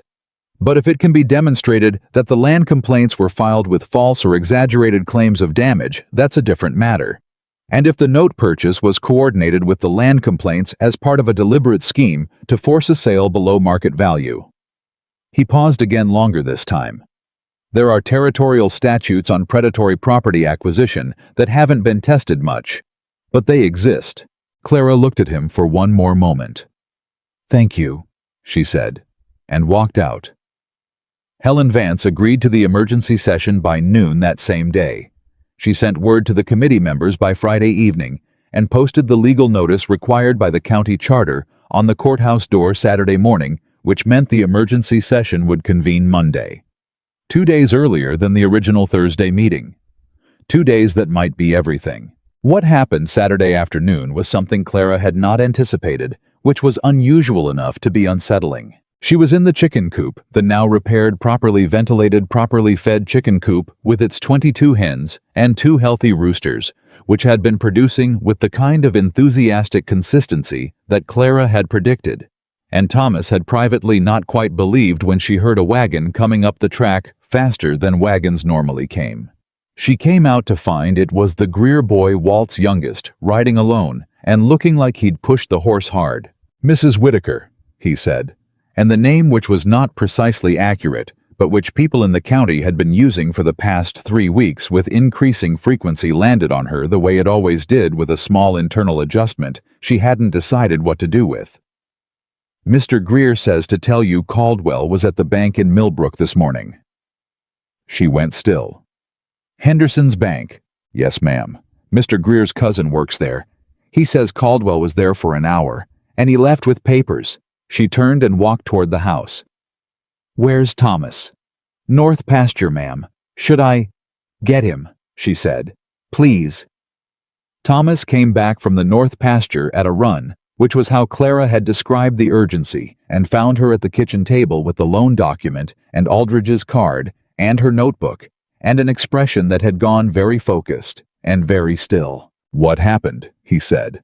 I think Caldwell just found out about the committee submission, she said. He was at Henderson's bank this morning with papers. Aldridge said an acceleration notice requires written documentation of the triggering event. If Caldwell had someone pull the land office filings and found both our names, he's sending the acceleration notice, Thomas said. He's going to try, she said. If he sends it Monday before the committee session. When does the session start? 10 o'clock Monday morning, she said. Aldridge will be there. Helen will have the submission. She looked up at him. We need to make sure the notice doesn't arrive before 10 o'clock Monday. Thomas stared at her. How do we do that? Legally, the notice has to be delivered by a county officer or by registered post, she said. Registered post from Millbrook to Hatcher's Creek typically takes 1 day, Thomas said. If it was sent today, it could arrive tomorrow. Sunday delivery is rare, Clara said, but not impossible. Thomas sat down. Clara, what are you telling me? I'm telling you that if an officer of the county shows up at this door tomorrow with a registered notice, we do not sign for it, she said. He looked at her. Is that legal? You cannot be compelled to accept a registered notice, she said. It must be properly served. If we're not available to receive it, we'd have to be gone from the property, he said. Somewhere we could plausibly have been, she said. Since Saturday. Thomas looked at the table, at the loan document, at Clara's notebook, at the hands that had been writing and calculating and building something out of what had been nothing for nearly 2 months, and the face above them that was doing what it always did. Looking at the hard thing directly without flinching, without pretending it was different than it was, without offering false comfort, but also without surrendering. Walt Greer's place, Thomas said slowly. He's been asking us to come for supper for 2 weeks. If we went tonight and stayed through Sunday, the Monday morning post wouldn't reach Walt's address, Clara said. And if an officer came to the homestead and no one was home, he'd have to try again, Thomas said. After 10 o'clock Monday, Clara said. The silence between them had a particular texture, not comfortable. Not the silence of people who are at ease, but the silence of two people who are looking at something together and understanding it the same way, which is a different thing entirely and in some ways more intimate. Is this right? Thomas said. What we're doing. Clara considered that honestly. We're not obstructing anything, she said. We're not hiding evidence. We're not lying. We are choosing not to be home on a Saturday evening, which is a thing people do. She paused. What Caldwell has done, the complaints the note purchased the acceleration clause he's about to invoke all of it, has been technically legal and entirely designed to take this property for less than it's worth from a man who was too grief-stricken and isolated to fight back. We are fighting back, with the tools available to us. Thomas looked at her for a long time. All right, he said. I'll go tell Walt we're coming for supper. Walt Greer, to his considerable credit, did not ask a single question. He said, come on, and his wife Martha put 2 extra plates on the table and made enough food for 8 people, because Martha Greer operated on the principle that you never knew how many you'd be feeding, and it was better to have too much. And they sat around the Greer table that Saturday evening, and ate and talked about the wheat prices, and the fall weather, and the new schoolmaster in Millbrook, and the Women's Auxiliary fundraiser. And if Walt noticed that both Thomas and Clara seemed to be listening carefully every time a horse or wagon came down the road past the property, he did not mention it. Sunday passed. No officer came to Walt's door. No notice arrived. Monday morning, Clara and Thomas were in Aldridge's office at 9:15, and Aldridge had the committee submission neatly organized and Clara's additional notes incorporated. And at 9:50, they walked with him to the county hall, where the emergency session of the Territorial Land Affairs Committee was convened at 10 o'clock by Helen Vance, who sat at the head of the table with her reading glasses on and the particular air of a woman who has been underestimated by enough powerful men to have entirely stopped finding it surprising. There were 5 committee members. 3 of them had read Clara's submission over the weekend. The other 2 read it at the table while Aldridge presented the timeline.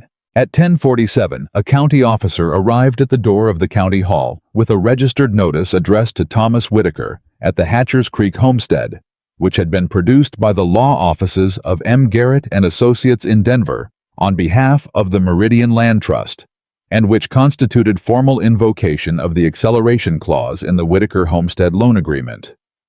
The officer asked for Thomas Whitaker. Thomas stood up. Aldridge stood up faster.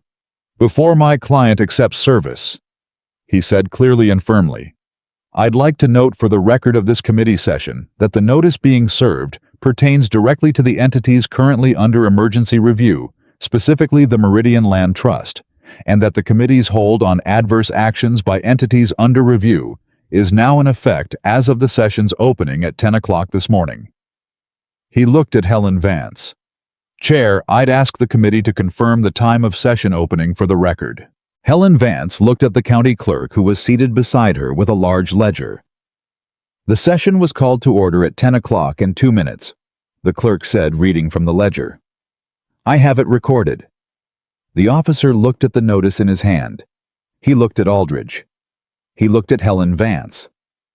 The notice is timed at 10:23, he said slowly, this morning, which is after the session opened, Aldridge said, which means the committee's hold was in effect before this notice was generated.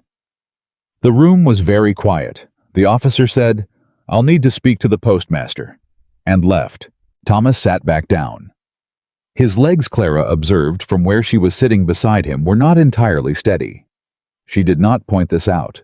She put her hand on the table close to his, but not touching it, and he looked at her and she looked back, and the thing that passed between them in that look was not a thing either of them had words for yet, but it was real, and it was solid, and it had the weight of something that was going to last. Helen Vance looked at the committee members over her reading glasses. Shall we proceed? She said. They proceeded. The formal review opened at 11 o'clock.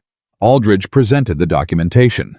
The committee asked questions, careful, specific, lawyerly questions that suggested at least 2 of the members had some legal background, and Clara answered the ones directed at her with the same clear, direct, fact-based delivery she brought to everything. And Thomas answered the ones directed at him with a steadiness that she suspected was partly adrenaline and partly something else. Something that had been building in him since the morning she handed him back those 2 foreclosure letters and told him 45 days was enough time. At 12:30, the committee voted 4-1 to open a formal review of Meridian Land Trust's acquisition of the Whitaker note and the related land office complaint filings, and to place a hold on all adverse property actions connected to Meridian Land Trust pending the outcome of the review. The hold was good for 60 days minimum. 60 days. They walked out of the county hall into the bright Colorado noon, and Thomas stopped on the steps and stood there for a moment, and Clara stopped beside him, and she could feel him recalibrating, the way a man recalibrates when something he had given up on starts looking possible again. The particular internal shift of that which is not a small thing even when it's quiet. 60 days, he said. 60 days, she confirmed. Clara? He turned to look at her. His face was doing something undefended again. Something she was getting better at reading, the particular expression of Thomas Whitaker when he was feeling more than he knew how to say, and was going to try to say it anyway. I want to ask you something. All right. This started as an arrangement, he said. You know that. I know that. You came because you needed a place, and I needed help, and we were both honest about that from the first letter. Yes, she said. And what it's become. He stopped. Started again. I don't know what you think it's become. I know what I think it's become, but I don't want to assume. The Millbrook Street was busy around them, people moving in and out of the shops, a wagon passing 2 women talking in front of the dry goods store, and Clara Bennett stood on the county hall steps with the Colorado sun on her face, and looked at this man, this honest, wounded, stubborn, decent man who had forgotten to pick her up at the train station and apologized for it with everything he had done since. Thomas, she said, ask me. He took a breath. Will you stay? He said. Not because of the arrangement. Not because of the homestead or the debt or any of it. Will you stay because you want to? Because this is... He looked at her steadily. Because this is home. Clara looked at him for a long moment. Then she said, I walked 4 miles in July heat to get here. I know, he said. And I've ridden 12 miles to Millbrook more times than I can count, she said. And I've sat across the table from Richard Caldwell and James Aldridge and Henderson at the bank and Helen Vance and every other person who had a piece of this fight in their hands, and I did all of it because... She stopped. Let herself feel it just for a second, the full weight of the answer she was about to give. Because this is already home, she said. It has been for a while. I just wanted to make sure we could keep it. Thomas Whitaker stood on those courthouse steps, and looked at Clara Bennett with the particular expression of a man who has just been given back something he had already decided to grieve, and the feeling was so large that all he could do with it was nod once, slow the way men nod when words have run out, and then reach out and take her hand right there in the middle of Millbrook's main street in front of the dry goods store, and the passing wagon, and the two women who would absolutely tell everyone they knew about it before supper. Clara let him hold it. And somewhere behind them in the county hall, the clerk was recording the committee vote in the ledger, and Richard Caldwell was going to find out about it before the day was done. And there were still 60 days of work ahead, and a wheat crop to commit, and a fence to finish, and a debt to close. And none of that had changed, and all of it still mattered, and Clara Bennett knew every number and every deadline and every step of what came next. But right now, on these steps in this noon light, she held Thomas Whitaker's hand and let herself feel just for this one moment the solid and extraordinary fact of having found something worth fighting for. And then she said, "We should get back. The chickens won't feed themselves." Thomas laughed.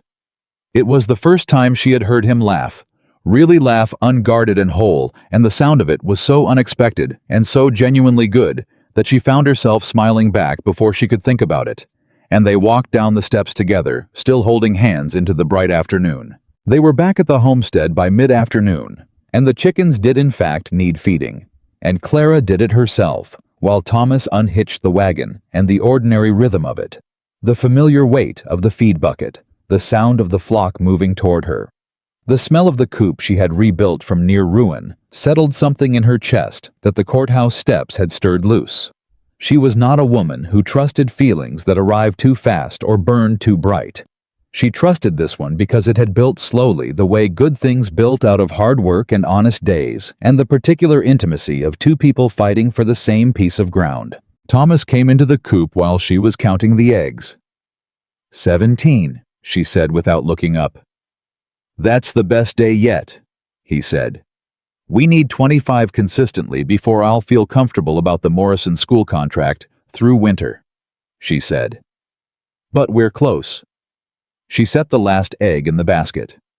"The wheat commitment. I want to talk to the grain merchant in Millbrook this week, before Caldwell has time to make calls."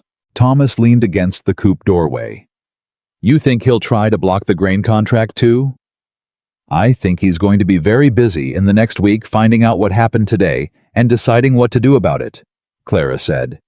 "Which means we should be busier." She finally looked up at him. "Are you all right?" He considered the question with the seriousness it deserved. "I don't know exactly what I am," he said. "I feel like a man who just watched something that was about to run him over get stopped a foot away, and I'm still standing in the road." "That's a reasonable way to feel," she said. "I keep thinking about Caldwell sitting somewhere right now, finding out the committee voted," Thomas said. "And I can't decide if I feel satisfied or scared." "Both is correct," Clara said. "The review bought us time. It didn't end anything." She picked up the egg basket. "He's going to respond. We need to be ready for what that looks like." What it looked like arrived faster than either of them expected. Tuesday morning before breakfast, Walt Greer rode up to the gate at a pace that meant news, and his news was, this Richard Caldwell had been to the county commissioner's office the previous afternoon within 3 hours of the committee vote. He had filed a formal objection to the emergency session, arguing that the 48-hour notice requirement had not been properly met, which was a technical argument that Aldridge had anticipated, and which Helen Vance had, according to Walt, described to the commissioner, in the particular tone she used when she found something both wrong and tedious. The commissioner ruled against him, Walt said in the kitchen, accepting coffee from Clara, with the grateful efficiency of a man who has ridden 6 miles on an empty stomach. But Caldwell's lawyer filed a secondary objection about the composition of the committee, says Helen Vance has a conflict of interest because she knows you folks personally. Clara and Thomas looked at each other across the kitchen table. "A conflict of interest," Thomas said. "That's what they're claiming," Walt said. "If the objection holds, the session gets invalidated, and the hold goes with it." Clara set her coffee down. "How long does the commissioner have to rule on the secondary objection?" "Aldridge would know," Walt said. She was already reaching for her coat. Thomas stood up. "I'll get the horse," he said. Aldridge knew. Aldridge knew specifically that the commissioner had 5 business days to rule on a conflict of interest objection, and that during those 5 days, the hold remained technically in effect, but was challengeable, which meant it was a hold with teeth that might or might not bite, depending on how the commissioner read the county charter's definition of personal acquaintance versus material conflict. "Will he rule in our favor?" Clara asked. Aldridge considered this with the careful honesty she had come to appreciate in him. "The conflict of interest standard in this county is material financial interest," he said. "Helen Vance has no financial stake in the outcome of the Whitaker property. She knows you. Half the county knows you, you've made sure of that. That's not a legal conflict." He paused. "But commissioners are political animals. Caldwell has money and he has relationships. The question is whether those relationships extend to Commissioner Burke." "Does Helen Vance have a relationship with Commissioner Burke?" Clara said. Aldridge smiled, which was not an expression she had seen on him before. "Helen Vance has chaired the County Land Affairs Committee for 11 years, he said. "She has outlasted 3 commissioners. Burke has been in office for 2 years, and he is by all accounts a man who understands which way the wind blows." "Then we need to make sure the wind is blowing the right direction," Clara said. She spent Tuesday afternoon writing letters, 3 of them to the Morrison School, to the Millbrook Hotel kitchen, and to Helen Vance's Women's Auxiliary, formally confirming the egg supply contracts and the beginning of the fall production schedule. Each letter contained the phrase, "The Whitaker Homestead under current management." Each letter was sent to the county recorder's office as a matter of public commercial record, because Clara had learned from Abbott at the land office that commercial transactions above a certain modest value could be voluntarily registered, which created a public paper trail of an operating productive business. Thomas watched her seal the 3rd envelope. "You're building a record," he said, "of the homestead as a going concern." "I'm building a record that any judge or commissioner or territorial board can look at and see a functioning business that was being deliberately targeted," she said. "Not a failing property, not a desperate man selling at any price.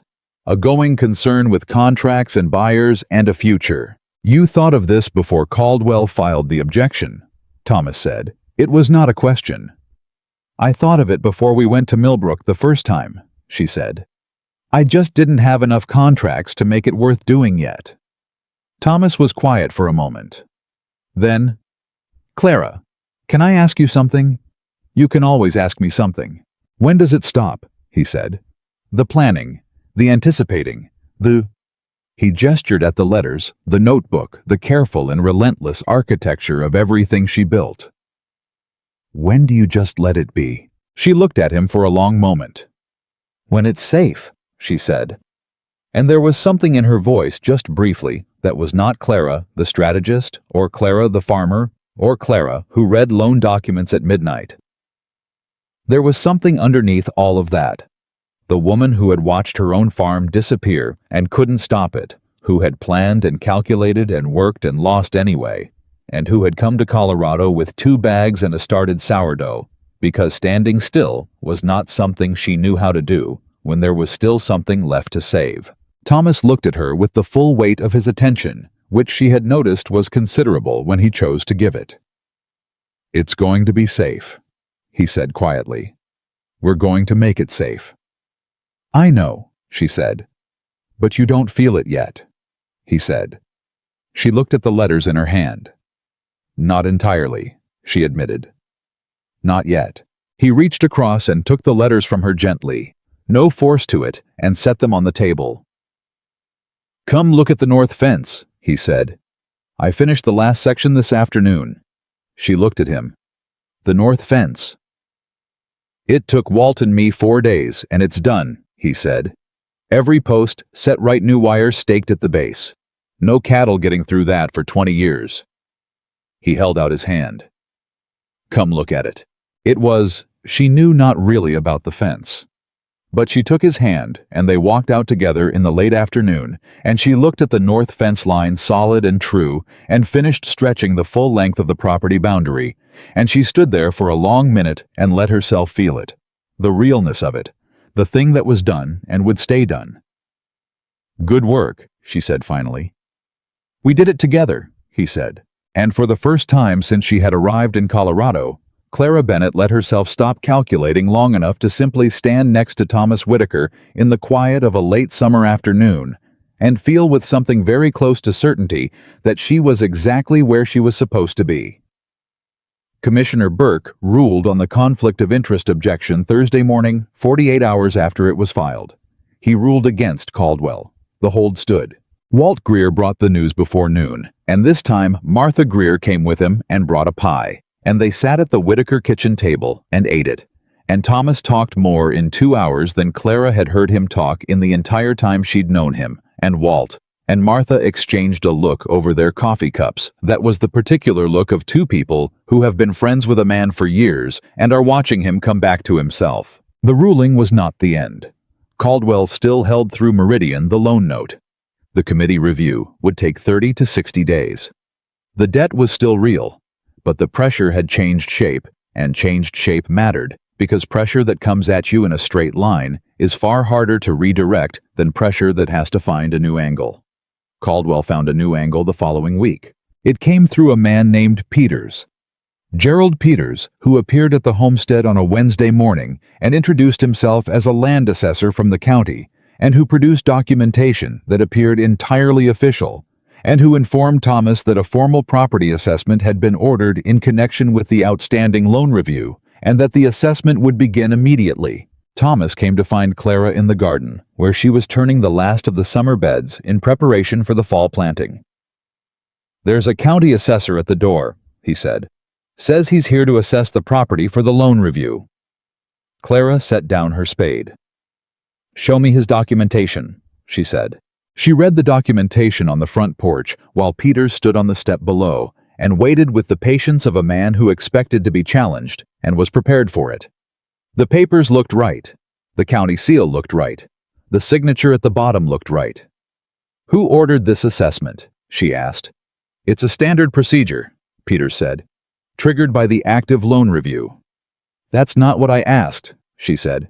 "Who ordered it?" A brief pause. "The County Loan Review Board," Peters said.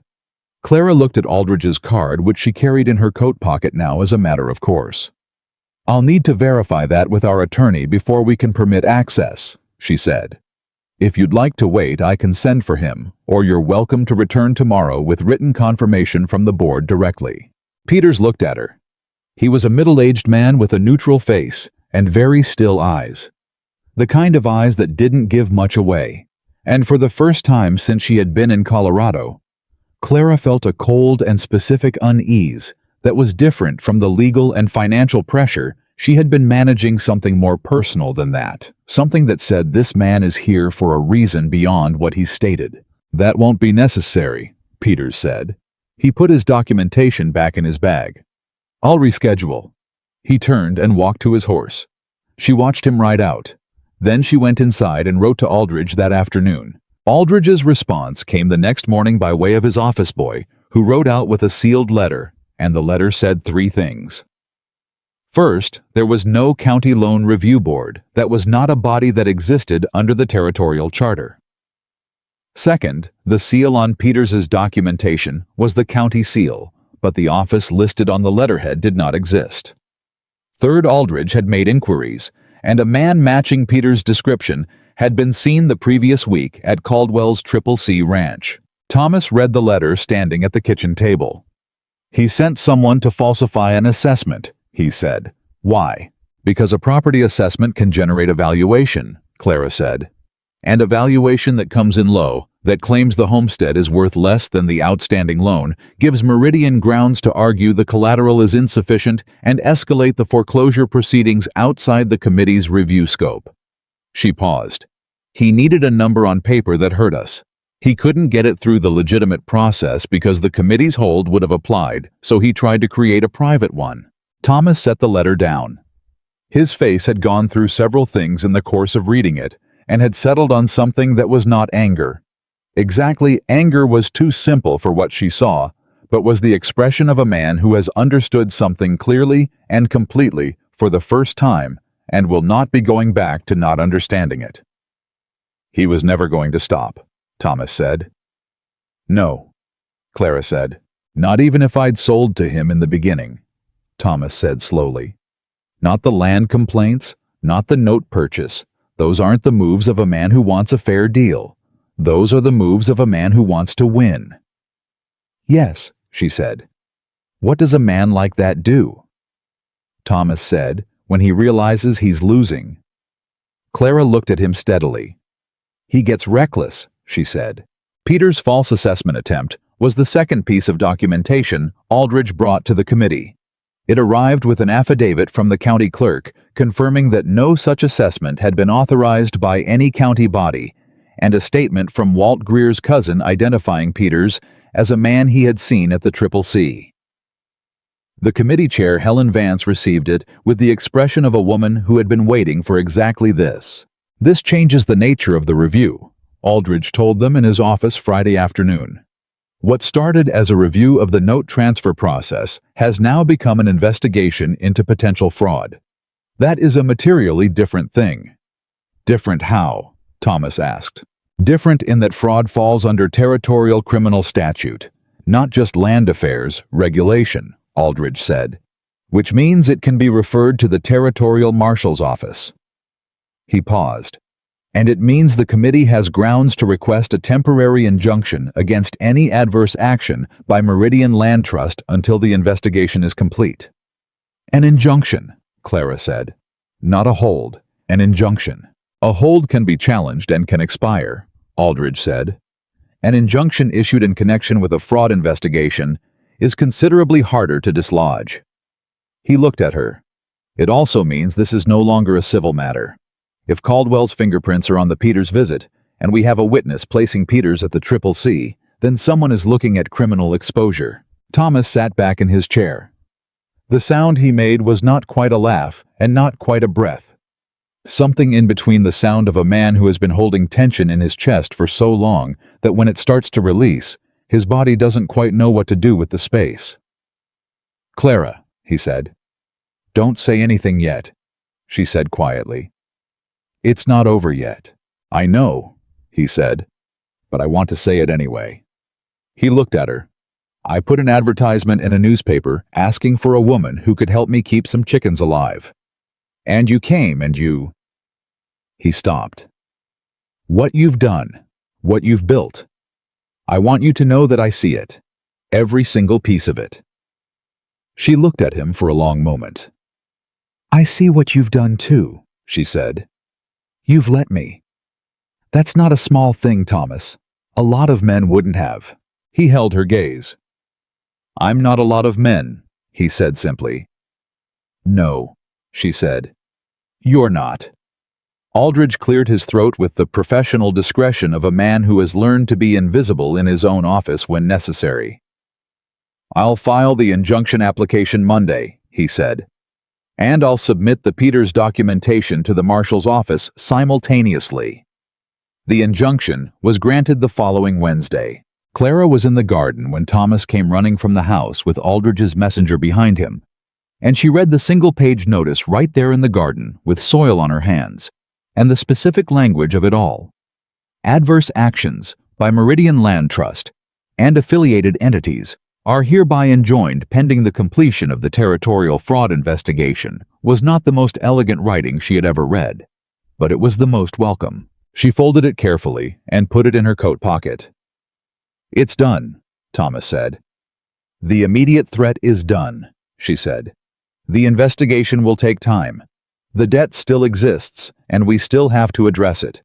But Meridian can't move against us while the investigation runs, and if the fraud finding holds, the note transfer itself may be voided. Voided, Thomas said. Thomas, if the note was purchased as part of a scheme to defraud, and what we've documented suggests it was, the territorial court can invalidate the transfer and revert the note to Henderson's bank, Clara said. Henderson is not Caldwell. Henderson made a deal with us, and he had a reason to break it, which was money, but he doesn't have Caldwell's history with this property. Thomas looked at her. You think we could renegotiate with Henderson? I think Henderson is a banker who is now aware that the man he sold our note to is under a fraud investigation, Clara said. And I think Henderson has a reputation to protect and a community to do business in for the next 20 years. She looked at the injunction notice in her hand. I'd like to find out. Henderson agreed to meet with them the following week. He was a careful man. Henderson not warm, not particularly sympathetic, but genuinely scrupulous in the way that some bankers are the ones who got into the business because they believed in the function of it rather than just the profit. He sat across from Thomas and Clara in his office, and he read the injunction notice and the summary of the fraud investigation that Aldridge had prepared, and when he was done, he set both documents on his desk and folded his hands.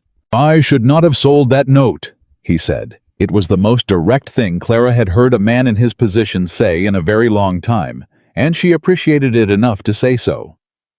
I appreciate that, Mr. Henderson. I was approached with a very good offer, Henderson said.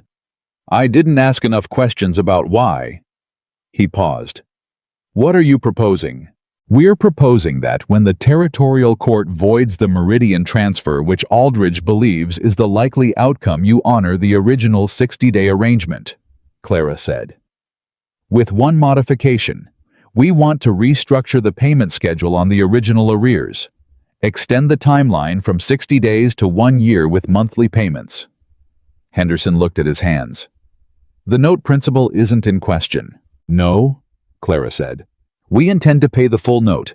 We're asking for manageable terms on catching up the arrears which we can demonstrate we have the income to support. She opened her notebook and turned it to face him. This is our current income projection through spring. Egg sales school contract, women's auxiliary supply, the Millbrook Hotel kitchen. And the winter wheat we've committed to the grain merchant, here's that contract. Henderson looked at the notebook for a long time. Clara let him look. Miss Bennett, he said finally.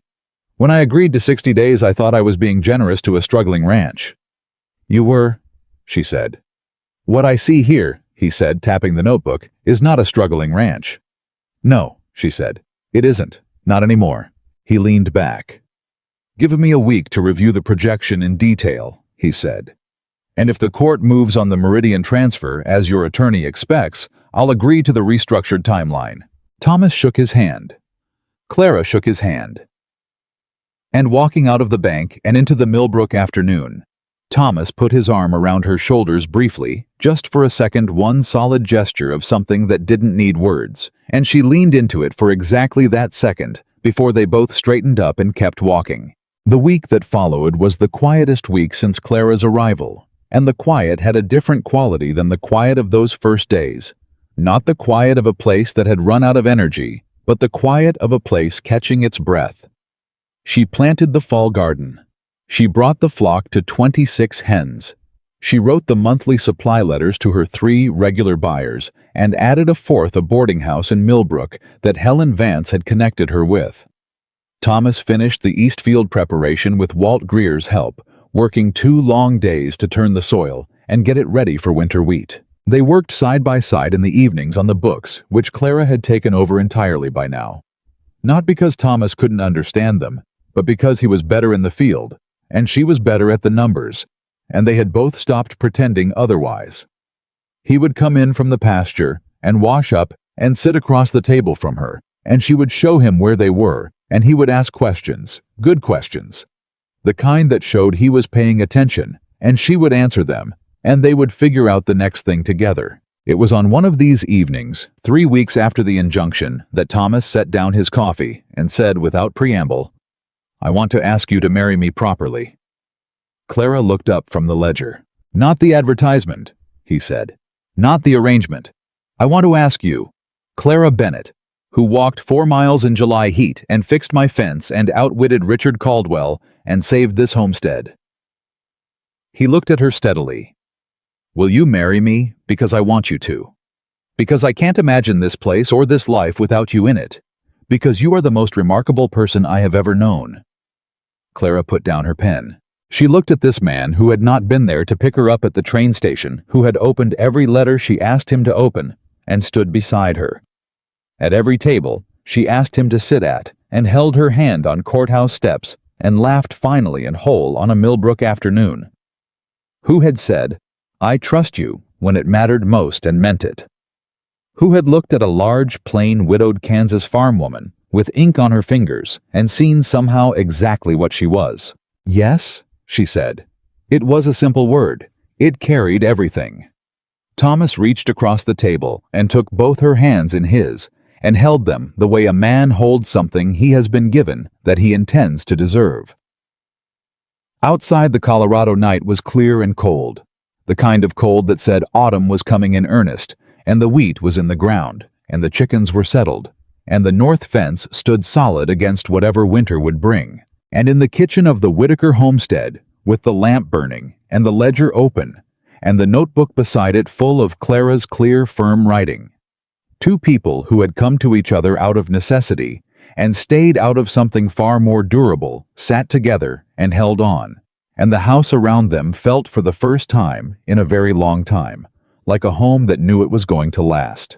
The territorial court ruled on the Meridian Land Trust transfer on a Tuesday morning in late October, 6 weeks after the injunction was granted, and Aldridge sent his office boy to the homestead at a dead run with the news, because he knew correctly that neither Thomas nor Clara would want to wait until he could ride out himself. Clara read the ruling in the yard, still holding the egg basket from her morning rounds. Thomas came out of the barn when he heard the boy's horse and stood beside her while she read. And she read it twice, the way she read everything important.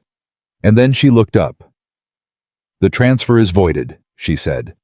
"The note reverts to Henderson's bank, and the court has referred the fraud finding to the Territorial Marshal's office for criminal review." Thomas stood very still for a moment. "Criminal review," he said.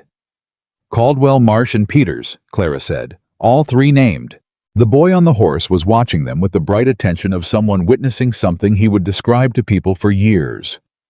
Clara handed him a coin and thanked him, and he rode off. Looking satisfied, and Thomas took the ruling from her hand and read it himself slowly, the way a man reads something he wants to be absolutely sure is real before he allows himself to feel it.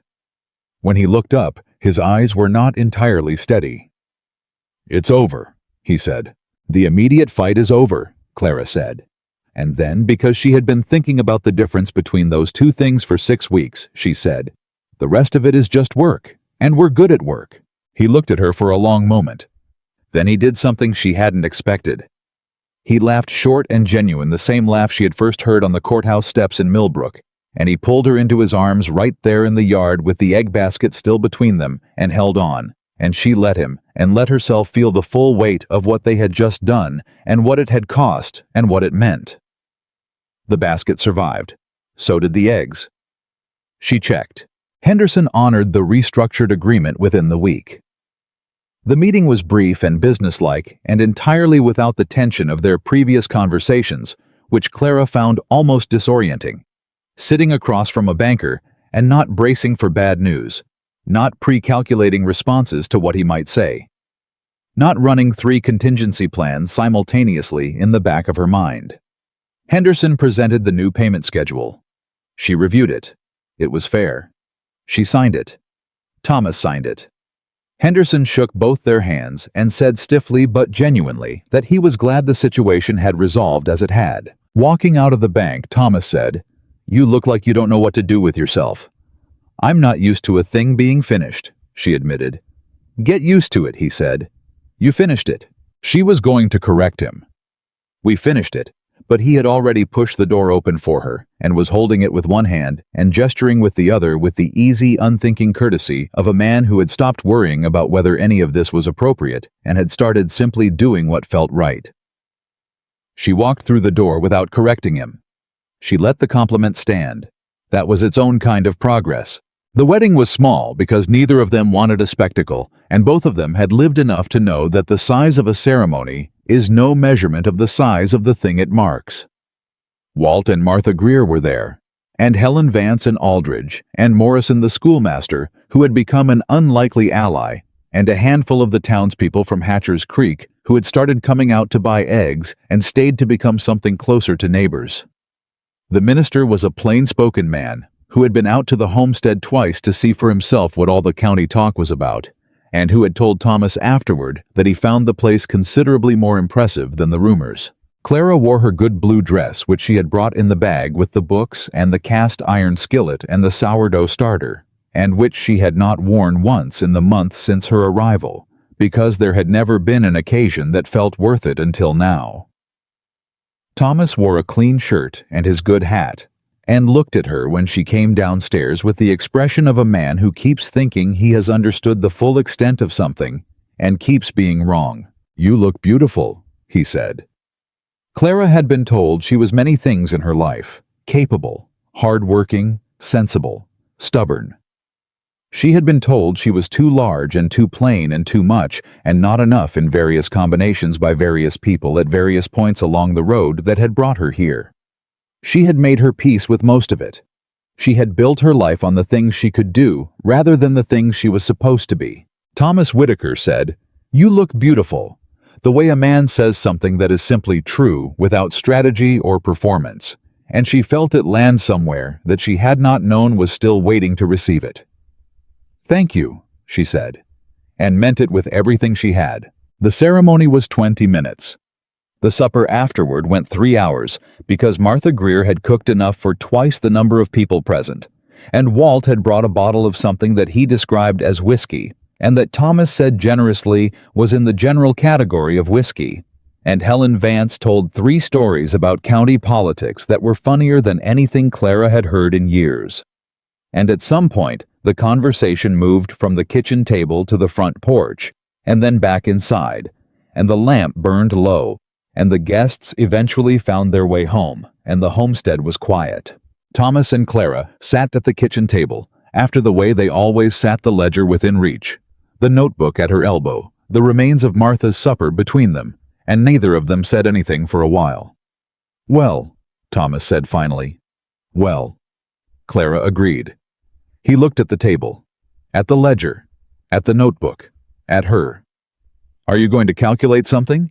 he said. "Because I'd understand if you were." She laughed, genuinely the way she had been laughing more often in the past weeks. Not the careful, controlled acknowledgement she had offered in the first days, but something that came from lower down, something unrehearsed.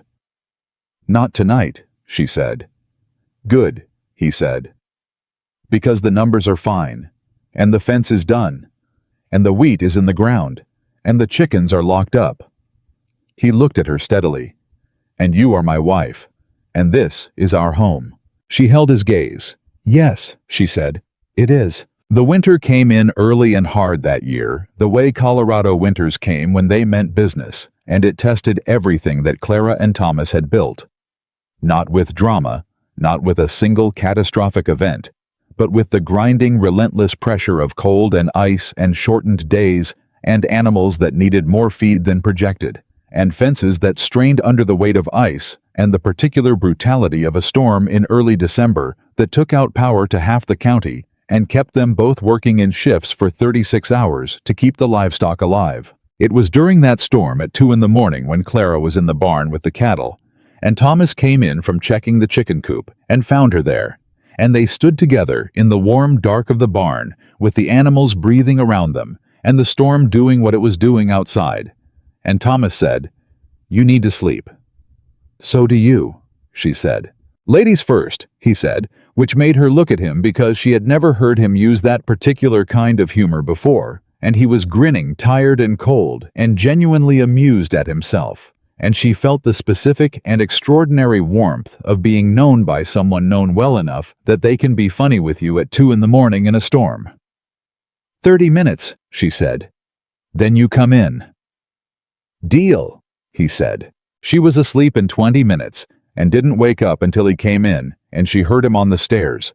And then she lay in the dark for a moment, listening to the storm ease and thinking about the cattle in the barn, and the chickens in the repaired coop, and the wheat under the frozen ground, and the accounts in the ledger that she knew by heart, and she felt something she had not felt in so long that it took her a moment to name it. Safe. She felt safe. Not because the storm was over. It wasn't yet. Not because everything was resolved. There was still the debt to service and the spring planting to plan, and a dozen problems waiting for the thaw.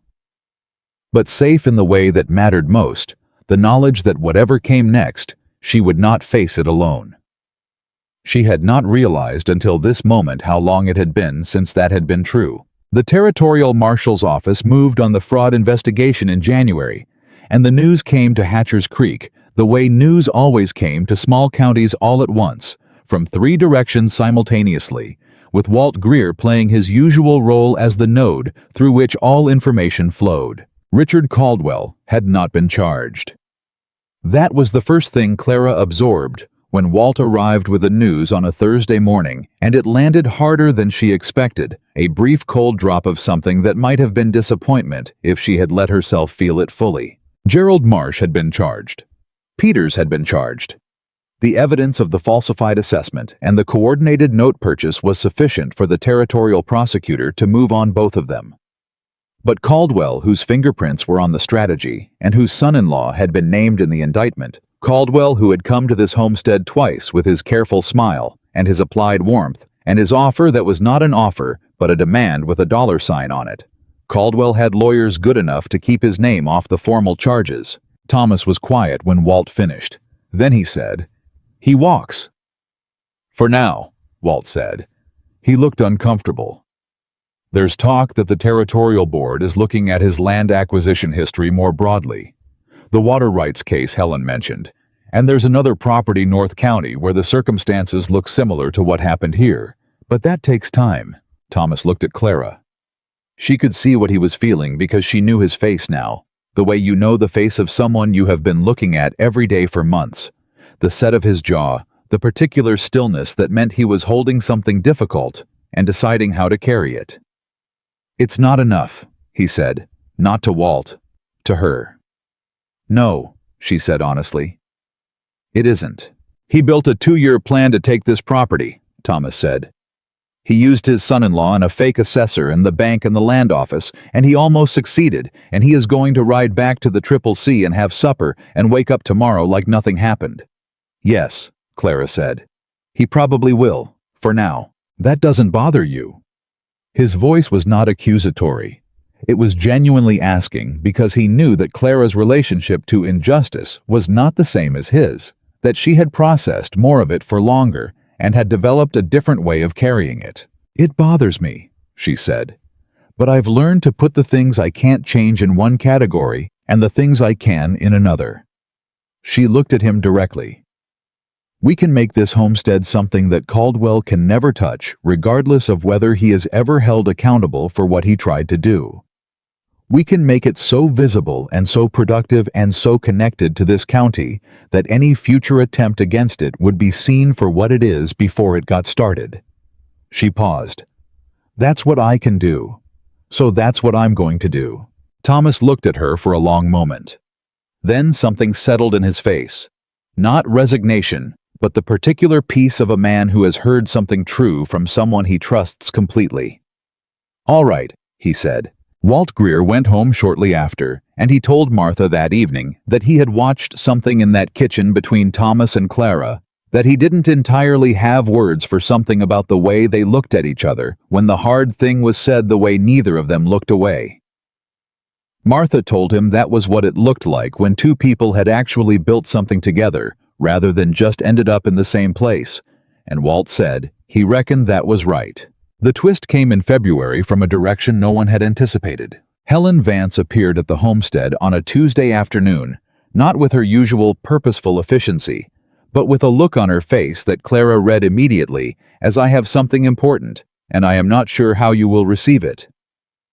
She sat down at the kitchen table, and she accepted coffee, and she looked at Thomas and Clara and said, "I've been asked to tell you something, and I want to say first that I debated whether to tell you at all, because you don't need this, and you've been through enough." "Tell us," Clara said. Helen set down her coffee. "Richard Caldwell came to see me last week," she said.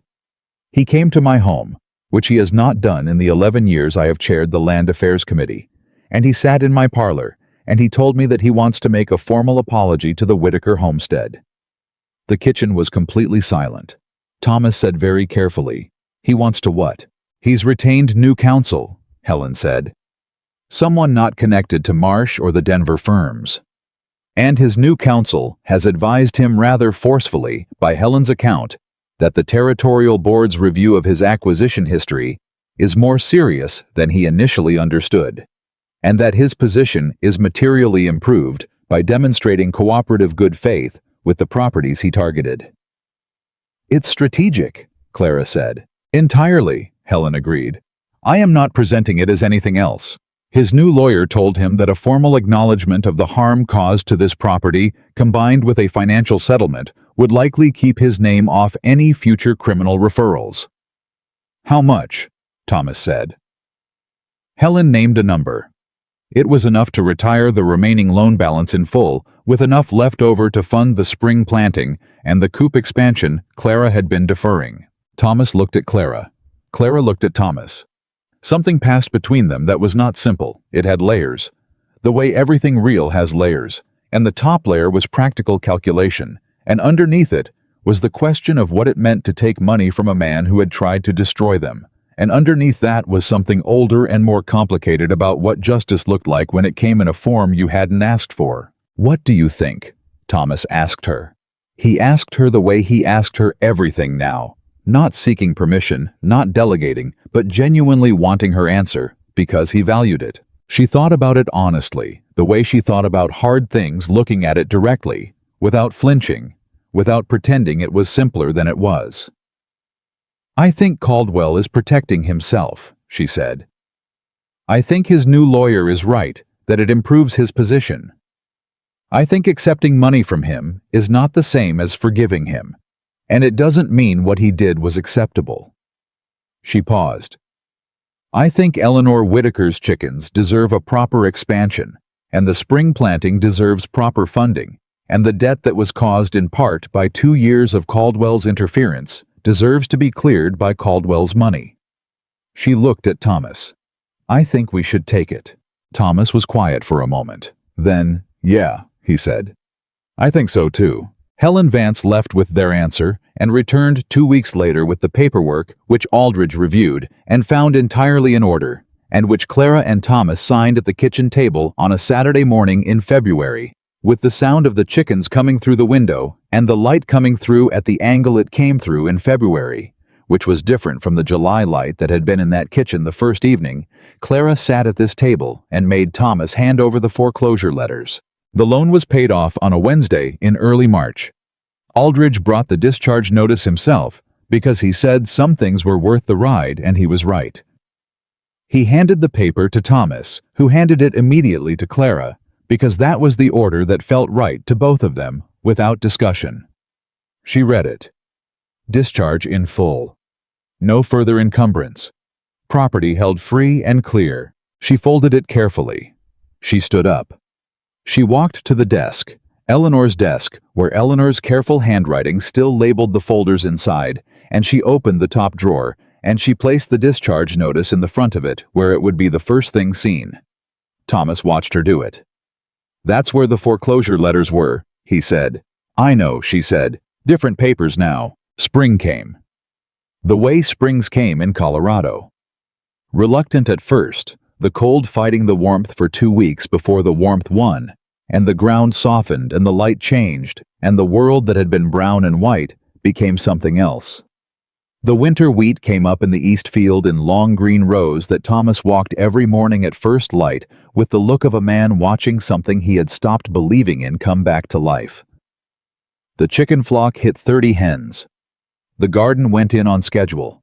The supply contracts were renewed, expanded, and in 2 cases, the Millbrook Hotel and Helen Vance's auxiliary renegotiated at better terms, because the Homestead's reputation had grown enough over the winter that the buyers came to Clara rather than the other way around. On a morning in April, the first warm morning that genuinely felt like a promise kept, Thomas and Clara stood at the edge of the east field and looked at the wheat coming up and the fence line that had been built right and would stay right, and the barn that was no longer bowing on the west wall because they had repaired it in October, and the house that still needed paint but had a new coat planned for May. "My neighbor Bill Calloway came by yesterday," Thomas said. "While you were in town?" "I didn't know he stopped by," she said. "He said he heard we'd paid off the note," Thomas said. "He wanted to know how we did it." He paused.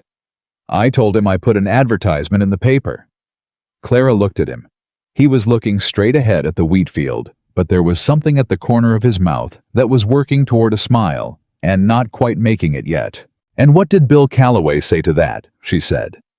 He said he might know some men in similar situations, Thomas said, and asked if I knew where they might find a woman like you. Clara was quiet for a moment. Then she said, What did you tell him? I told him there wasn't a woman like you, Thomas said. There's only you. He turned and looked at her fully. I told him that, and I meant it. She held his gaze for a moment. Then she looked back at the wheat field, at the green rows coming up straight and true from the ground she had helped turn and seed and tend through a hard winter. She thought about the train platform in July, standing alone with 2 bags and a name on a piece of paper, and the full weight of everything she had survived pressing down on her. She thought about walking 4 miles in the heat.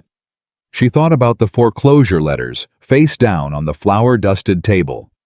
She thought about Richard Caldwell's careful eyes, and Henderson's careful words, and Aldridge's reading glasses, and Helen Vance's particular smile. She thought about Thomas's hand over hers at the kitchen table that first time, brief and unplanned, and everything that had grown from that moment, the way wheat grows from seed slowly with work, and then suddenly, and then undeniably. She had come to Colorado because she needed a place and had nothing left to lose. She had stayed because the place needed her, and she was made for exactly this kind of work.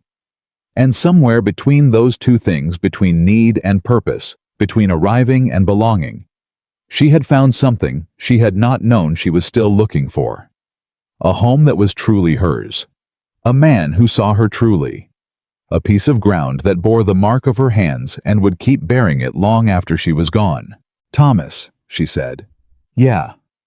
I'm going to need 2 more roosters by fall if we want to hit 40 hens by spring.